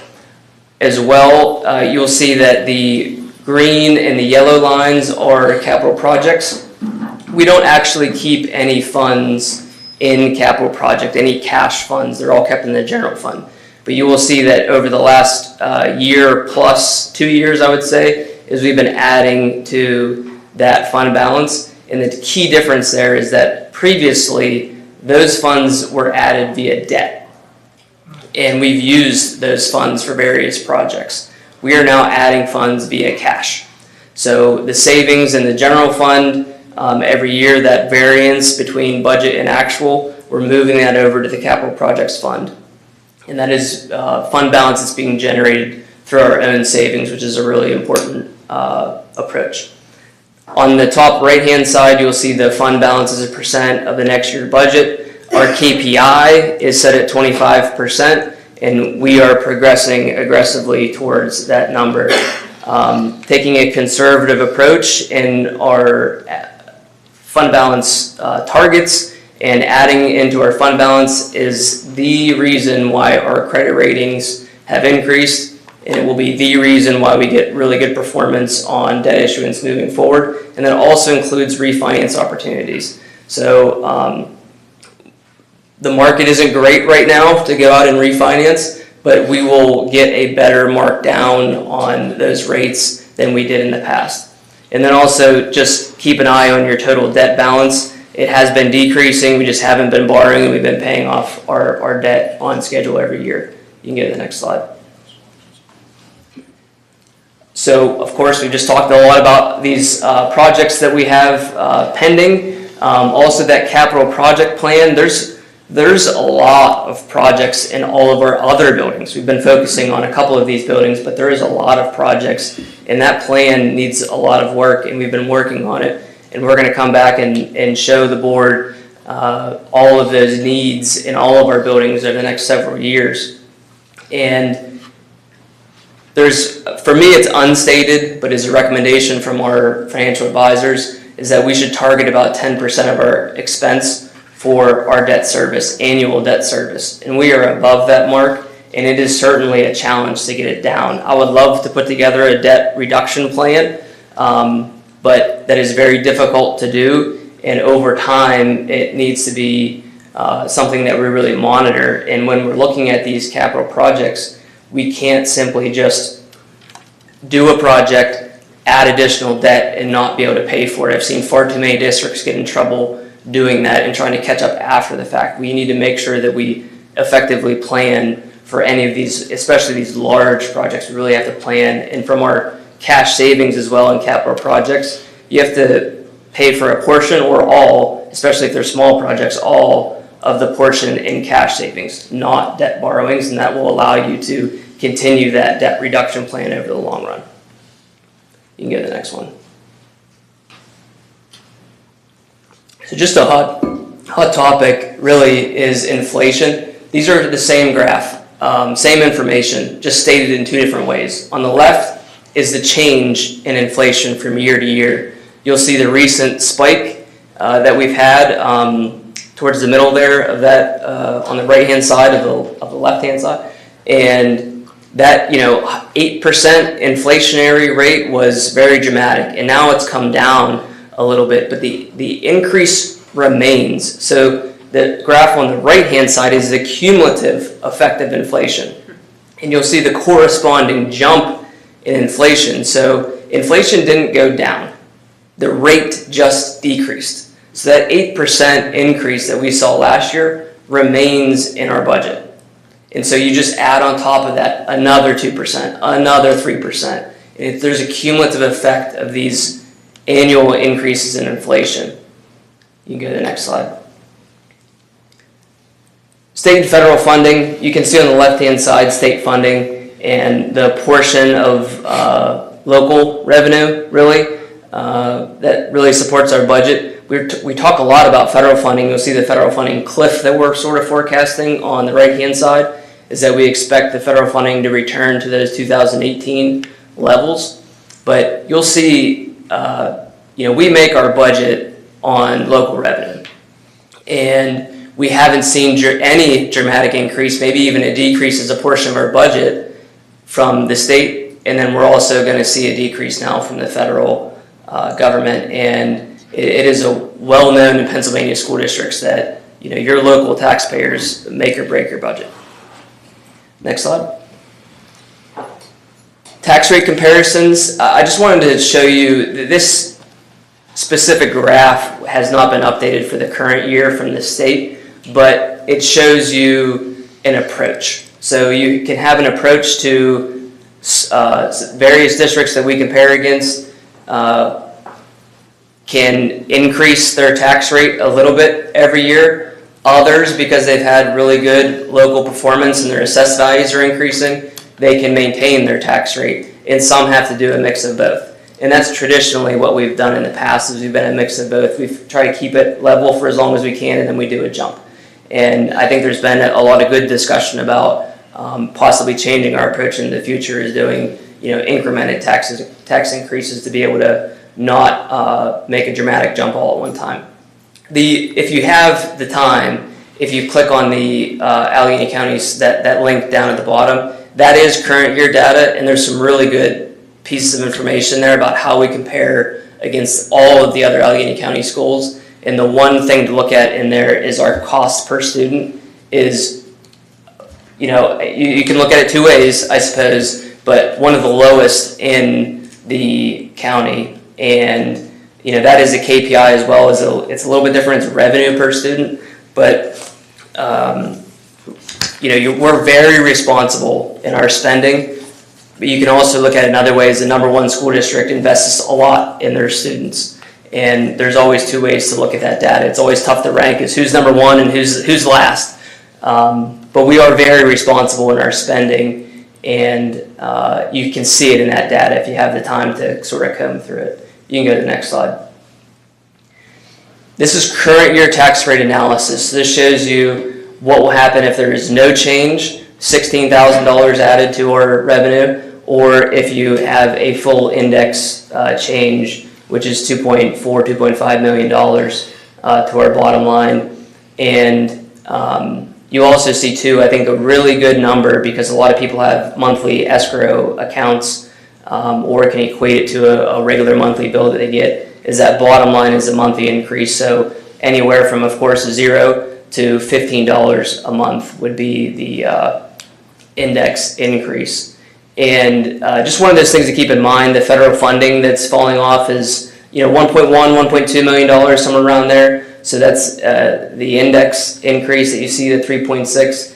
And then you'll see in my forecast on the next slide is that we're somewhere just slightly above that 3/4 index is what we would need to have a balanced budget for the following year. You can go to the next slide.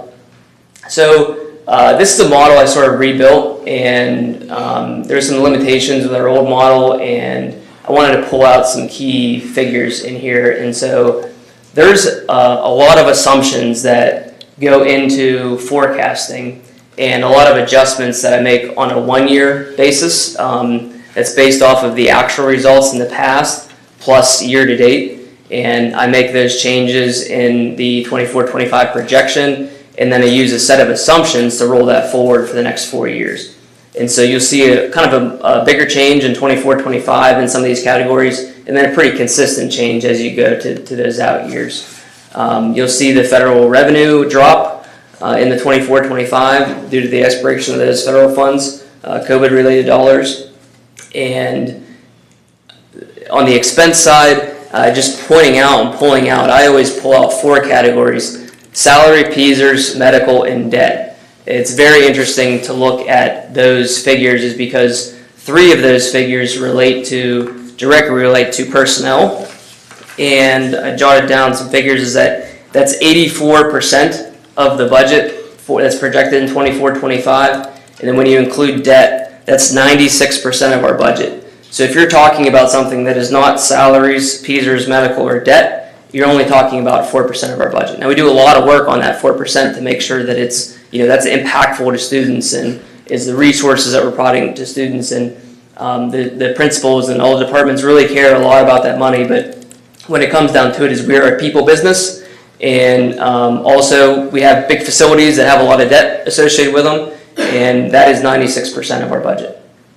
The other thing I do too is I always will deliver you a balanced budget, and I'll tell you the implications of doing so, but I never want to throw out a forecast that is not balanced in the long run. In our credit rating agencies, we provide this to them, and they do look at this. You can go to the next one. So these are the assumptions I included in the long-range real estate tax planning, and our millage rate increases are probably the thing that would stand out here, just to give you an idea, have been forecasting an increase this year to offset the loss of federal funds. Last year, that number was 5.3%. This year, it's 5.7%, so it's pretty consistent. And then also, those out years, we forecasted between 2.5 and 3.2%, and that those are a little bit elevated. And I'm kind of looking into that too to see, where my assumptions might have changed a little bit. One of the things that did change is our assessed value growth is almost flat this year, and it is a little bit concerning, but we're going to monitor that as we go throughout the year. Mr. Manzer, can I interrupt you for a second? Absolutely. Can I have someone make a motion to extend the meeting for 30 minutes? Motion made. Second. All those in favor? Aye. All those opposed? All right, thank you.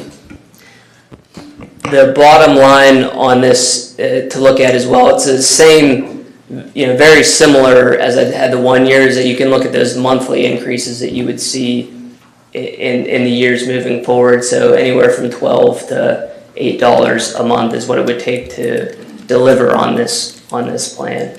If you want to get to the next one. They're a little small, but this connects into the previous discussion that we've had, is that you'll see that top line, the operational tax increases are the same as this slide before. The additional line is the percent capital tax increase. And so this aligns with PFM's assessment that they did. And you'd see a 0.5% allocation to demonstrate this year that you're committed to these projects. And then a 2% increase related to capital over the next 2 years. And that will take you somewhere around the index for years 2 and 3 of this. And when you add those together, you have to look at those. Are you able to sustain that level of increase for 3 years in a row? And then dropping down to some level of normal increase. And then also too, these are very conservative projections. We work every single year to try to balance our budget without needing a tax increase, but they are realistic at the same point in time. Last year, one of the things that arose was that we had significant increases in our interest earnings, significant enough that it really did not require a tax increase last year. And so as those things play out, we might have opportunities in the future to lower these increases. As other things play out, if inflation is still crushing, we might have to adjust it the other way. This analysis is meant to be very flexible. In fact, I published this, and the day after, I found out that the PSERS rate actually decreased slightly. And if it wasn't for this presentation, I would have gone in and made that adjustment. So it is very flexible. And then you'll see too that the yellow line, or the red lines there, are the accumulation of funds that you'd be able to commit. So 1.7 was a goal to be able to commit annual debt service, and then you'd also be able to accumulate funds of $2 to $3 million or more, depending on how long you wait to actually save those dollars over time for a project. But you are saying by on this, looking at this, just making sure I'm seeing it, by 26, 27, you're $40 a month more from a taxpayer perspective. Correct. Okay. Yeah, you would add those across. Yeah, and going back to the inflation, I've seen schools try to fight inflation, and your millage rate does not inflate. Your assessed values do not inflate. So the state budget inflates with personal income. Those are dollars. Or we have a little bit that inflates with EIT, earned income, but if you try to fight inflation, you will lose. So you have to, and I've looked back even on some of our budgeting and tried to figure out, some borrowings I think have sustained our budget. Some reductions in programs have sustained our budget. And I think that you have to diligently look and address that inflationary concerns within your millage rate in addition to your entire budget, because you will lose that battle if you try to fight that. I think it's also, there's two things I think it's important to highlight. One is where the state says we should be taxed at, right, versus where we are. and what that equates to in state funding. So if we aren't taxing at the rate the state says, and then what's that balance, right? So if the state says we should be taxing at whatever the number is, but we know that that's just not sustainable, and I'm a little frustrated at the lack of coordination and intergovernmental not having conversations about how the borough is going to raise taxes and the fact that we need to. But either way, this is our situation. But if we don't raise taxes to a certain level, we reduce our amount of funding we get from the state. They balance that when they look, when we say our numbers have decreased a little from the state. It could be also a part of that formula is that we haven't raised taxes again. And when we have, they claim local capacity, then they balance that with their own formulas and how we get funding. So it's not like the state, oh yeah, here's our line item. That line item from the state, they look at what we're taxing at, they look at that rate. And you don't want to overtax, but you want to stay competitive where you're not going to lose any more state funding. I asked that exact question when I was in Harrisburg about a month ago, about local effort is what you're referring to. And the one thing that they cautioned me on and others in the room was that it's relative to the other school district. So you could increase your local effort and your taxes, but if other districts do, it's relative to your relative position among the other districts. So there's something to be said for districts like Franklin Regional and other districts that are on an automatic. It doesn't matter the politics of the board and the staff and the nonsense that goes on outside of, and the noise. They have a consistent tax increase. And it's whatever their formula is and however they do it, it's consistent. The community funds it and they support the district and the programs, but it's consistent. And so we are competing against districts like that are on a consistent level and that are doing things correctly. Just a conversation I had with Mr. Manzer is if you look at our neighboring districts, Penn Hills has a $97 million budget. Correct, I might be a little bit off, but 96, 97 million. Gateway is 92 million. 96? We're at 71 million. And what we offer our taxpayers for that price, I would say, I like to believe that they're getting the bang for their buck. I think you heard that we do a lot with that 4%. But it is challenging, and we don't have some of the supports that other districts have on account of that. But if you look at their number of students, we're comparable with them. So that's one of the realities that we have also. So I believe the district has been fiscally responsible. We're going to continue to do so. I appreciate the feedback that we heard, especially with the Hayes Design Group, because you gave us a lot to talk about, and I will tell you that my mind is spinning in regards to conversations that we will have and bring back more information to this board. I'm bringing you reading materials on that. Okay. But with that said as well, I think it's also important to discuss the programs that are available to those who legitimately can't afford this, and we have already started. We've educated our community on that. The last time we raised taxes, we educated the community on it. The borough does. I know our tax collector does a great job of it as well. We can't do anything different by law, but the county does have a program, and we are able to encourage those that can't do any more to go and apply for that. So all of that is factored in as well.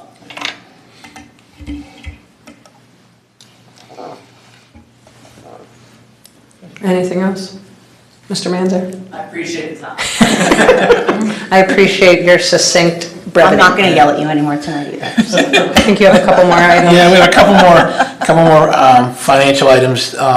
With that presentation of the budget, we have the resolution, the opt-out resolution, which basically we're not going to go over the index of 7.1, but we will need to push that forward through tonight. It doesn't mean we're going to raise taxes and what percent if we were to. That's the ceiling the state has set for this fiscal year coming up, and We're committing to stay below it. Correct. Yeah. So is there do I have a Yeah, motion? just do we have 5 to We move? have it 5 to forward? move forward. Yes, and for those that may be new to this, including yourself, that there's a different budget timeline, should we not do this. Sure, So yeah. there's, again, this is a timeline issue. Yeah. If we were not to opt out, then we have other regulations that we gotta. Yep. Yeah. So now we have letter E? So letter E. Mr. Manzer on the, you can do, I mean, I don't know if there's much to go over as far as November. Just a brand new report for you to look at and consider. I thought it was a good opportunity to make this change. Give me any feedback on it, but these are very standardized reports. They're from our financial system. It is the right way to do the reporting. And I'll continue to sort of build this out and add some notes, but this is a very good starting template for how you're going to see these reports moving forward. Yeah, and we spent about 45 minutes together yesterday, kind of going over some of these things, and that financial report, so it's going to continuously improve, I think, as we move forward. And I think we need 5 to move that one forward too. We have 5? Yep. All right.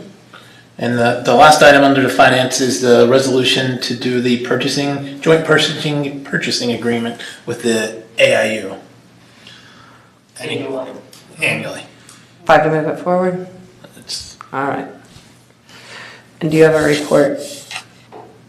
I do not, besides what we covered tonight. I think it's enough for everyone to. That's It's going to take days, weeks, and months to digest. All right, so Ms. Arendt, Forbes Road, CTC, lead board liaison, any report? For the sake of time, no report tonight. You'll give it to us in January? Yes, ma'am. Awesome, thank you. All right, intergovernmental, Mr. Caligiuri, Mr. Struck, K, do we have anything to report? The new council doesn't even get set till January, so we're waiting for them to organize and then we'll coordinate with them. Awesome. Yeah, the plan would be like the end of January, beginning of February that we get together with them once they get settled. Perfect. Legislative, Mrs. Stepnick. We gotta do the nominations. But we just have the nominations for the AIU board. There's a couple of vacancies in the county due to the election cycles, so we have to, and we should nominate, but also, we had a couple of different outside boards that we had members sit on, and the other one being the Healthcare Consortium, and I would say that we should look at that one as well, because that's a good voice and a good conversation to be a part of. So I think we need a nomination. Would anybody want to or be willing to serve on it? Would like to be nominated? Mrs. Stepnick, would you like to serve on Is it? that why you're looking at me? Mm-hmm. It's fine, I'll do it. If nobody else wants to, seriously, I'm fine doing it. If others want to, speak up. I nominate Mrs. Stepnick. Wait a minute, I'll nominate Mr. Caligiuri. Do we have 5 to move Mrs. Stepnick forward as the nomination? Awesome, thank you for Just being the willing. board, it's clear that the AIU is receiving nominations Right. from other boards. And their sitting board, just like we would operate, will review the applications and move that process forward. It's my understanding that there's 2 other people in the county so far that have thrown their hats into the ring. Okay. So luck could be on my side. There you go, yeah. All right, do you have anything to report? No. Okay. So operations, Mr. Adams, lead board liaison. Couple items. Letter A, transportation agreement with Penn Hills School District to be retroactive to November 14th. This is one student that takes advantage of a route that Penn Hills already uses. It's more efficient for us to take advantage of that with this agreement. So, Mr. Manager, anything to add to that? This is a good deal for us. We're short on drivers to use this. Yeah. All right, 5 for that. All right. Letter B, Allegheny Connect Consortium renewal. Mr. Manager, any discussion on that one? Better service and less money, significant savings. Yes, cost savings. Absolute regional wide area network, yeah. All right. 5 for that. You got it.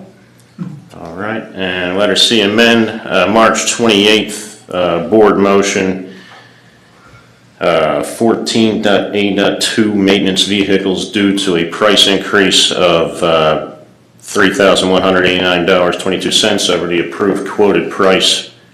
Any discussion on that? All right. Just a legacy item, so 5 to move it forward. Yeah. It's inflation. Yeah. I thought that fell under the purview of, but that's okay. And Do you have a report? for sake of time, I'm good. Okay, Mr. Caligiuri, personnel. Yeah, I mean, our discussions occurred in executive session. There's no report other than say happy holidays to all of you, my colleagues, and our faculty and staff, and I hope you enjoy your time with your family and friends. Perfect, thank you. Policy, Ms. Aaron's, lead board liaison. First, per policy 005 organization, for the Trib Total Media Valley News Dispatch to remain the local newspaper of record and the Pittsburgh Post-Gazette as the alternate. Do we have 5 on that? Yeah. Okay. Moving on, will we maintain Bruce E. Dice and Associates as solicitor for the Plum Borough School District? Do we have 5 on that? Way to work us down, both 3.5 hour Dang, meeting. don't look so excited. Next, approval for the 2024 school board meeting calendar and the designation of meetings listed below. Do we have approval? I do have a question on that. I just want to make sure, on November 12th, it says there's a meeting at 9 a.m. Is that correct? On the school board meeting. No, that is not correct. I'm not coming. You're that far ahead. I put these all in my phone, so I made sure I was here, so. That will be, that's the minimus, that will be corrected immediately. Yeah, you are all good at 9 a.m. Dr. Richardson would like to host a meeting at that time, at that hour. Well, with that correction, do we have 5 to move it forward? Yes. Awesome. Perfect. Okay, next, draft policy 005 organization. This is for the acceptance of the revised lead board liaison titles. And also a change in regards to communication with the solicitor. All communication any member of the board has with the district solicitor must include a copy to the board president and superintendent unless the superintendent is the subject of communication. Do we have 5 on that one? I have a question. Yep. So does that mean in writing? So if we, so for example, like whenever we had questions on.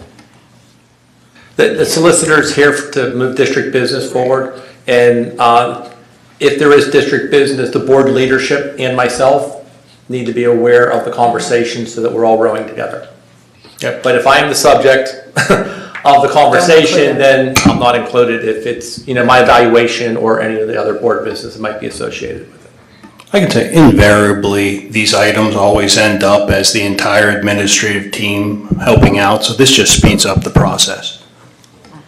And I think we've learned from you guys and from other boards that it's best practice for communication to the solicitor to come through the superintendent or board leadership, not 9 people contacting you individually. Absolutely, yep. Well, 10, yes, but, okay. Okay, next item is draft policy 006.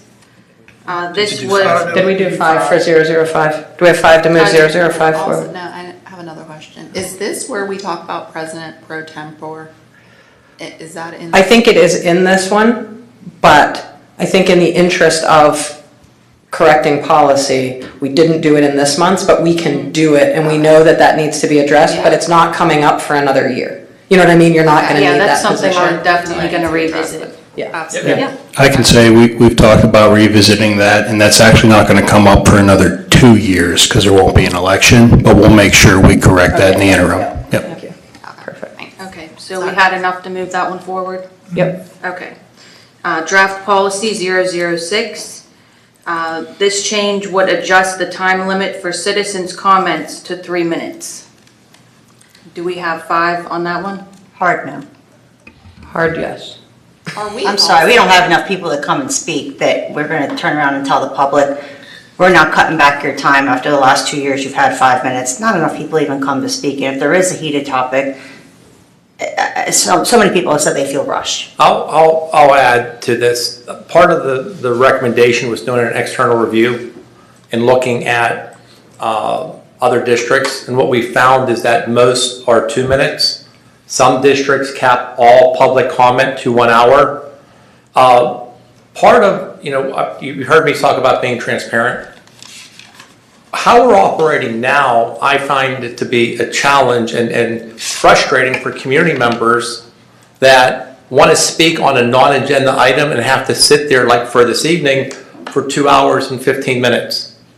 By combining the agenda items with the non-agenda at the beginning, it actually allows more residents time to speak and more can be heard. It's not so much on a night like this, it's when we have topics and we have 20 people there.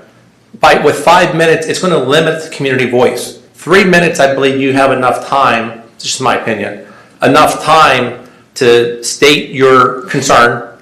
But at the end of the day, we need to move forward with district business too. So that was part of the conversation, part of the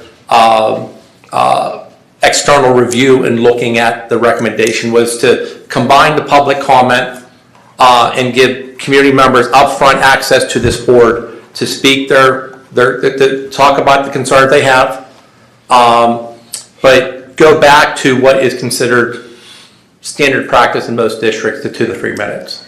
And I understand your concern. I don't really care what most districts do, but the reality is we went from, I don't know, whatever, how many years ago at this point, 6 years ago, went from 5 minutes to 3 minutes, and then we changed it, and then it was 5 minutes, and again, I like the idea of combining the agenda and non-agenda. I'm fine with that. I think that people, many a times you can come to the podium, you can ask questions in general, whether they be for the agenda or not, and we as a team up here can respond to those requests or questions, or at least let people walk away thinking, okay, I've got some kind of an idea and or so-and-so is going to get back to me, but I'm never, ever going to vote to limit the public's time. I'm a no. I just won't vote for the policy. I think the community, from my perspective, when they have something to say, they email board members directly throughout the week. But I don't care. I'm not limiting it. I understand that, and I know there's ongoing conversations, and there's still an opportunity for them to come to the podium and publicly state their concerns. I agree with Ms. Stepnick. When we moved it to 5 minutes, I think the public really did appreciate it and brought some people and gave them more time to voice their opinions. And just to be clear, we're only going to have one public comment section now? It'll be at the beginning. So put it so that's at the beginning so people don't have to sit through the meeting for non-agenda items. But they can only talk for 3 minutes. If we improve. I like pushing the beginning, but I agree, 3 minutes is less time. Well, do we have 5 to move it forward? 1, 2, 3, 4, 5. So yeah, okay.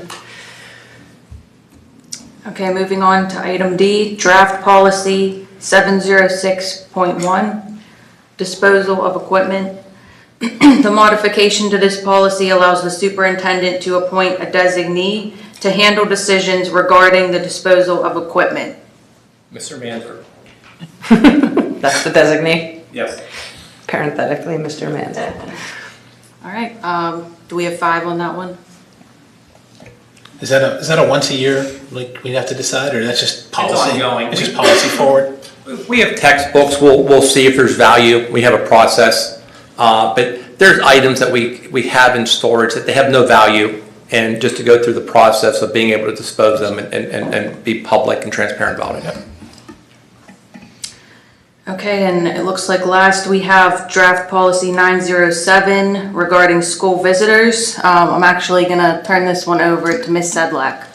Yes, this policy allows for the superintendent or designee, building principal or designee, to limit the visitors to designated areas to the school or prohibit entry to a district school when necessary to protect the health, safety, and welfare of students, staff, and the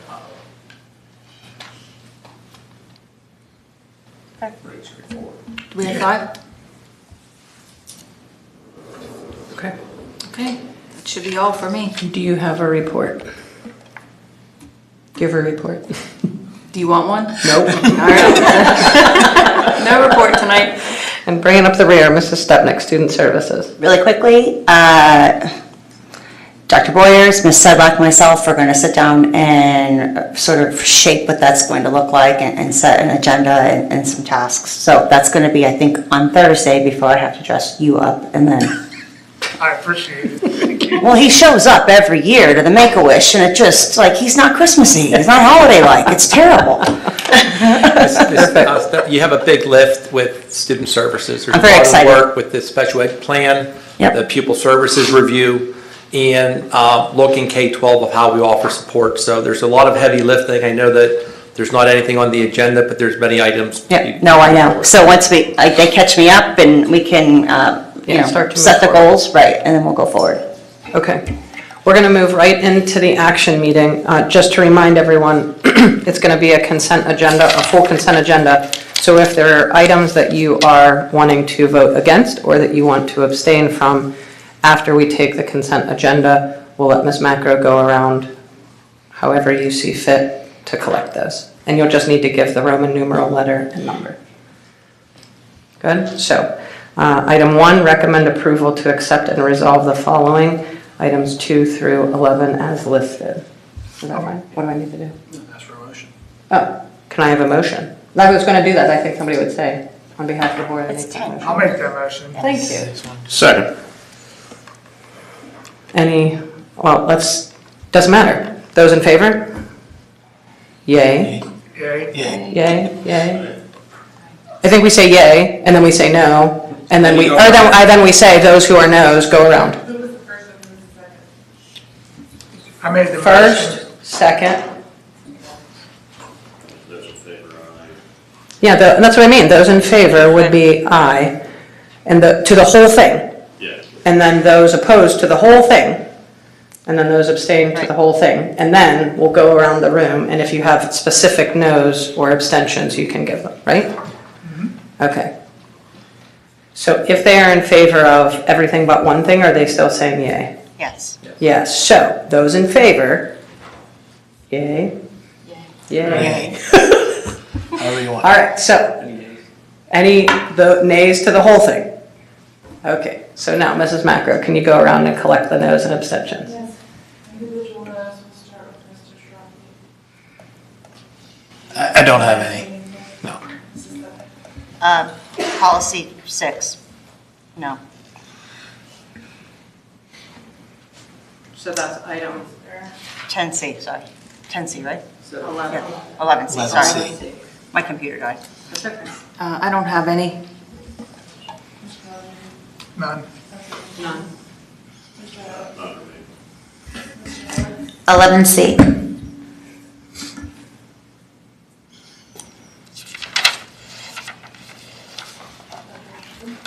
Are these just no's? Are these just no's? Yeah, you have a no to any item on the agenda. I'll Or abstain. let me know Board the abstention. item that you were saying no to. 11C, and should we abstain from Plum Mustang Foundation? No, No. we don't benefit personally. Yeah, a donation's fine. Okay, so just no to 11C. Mr. Sapolsky. No to 11C.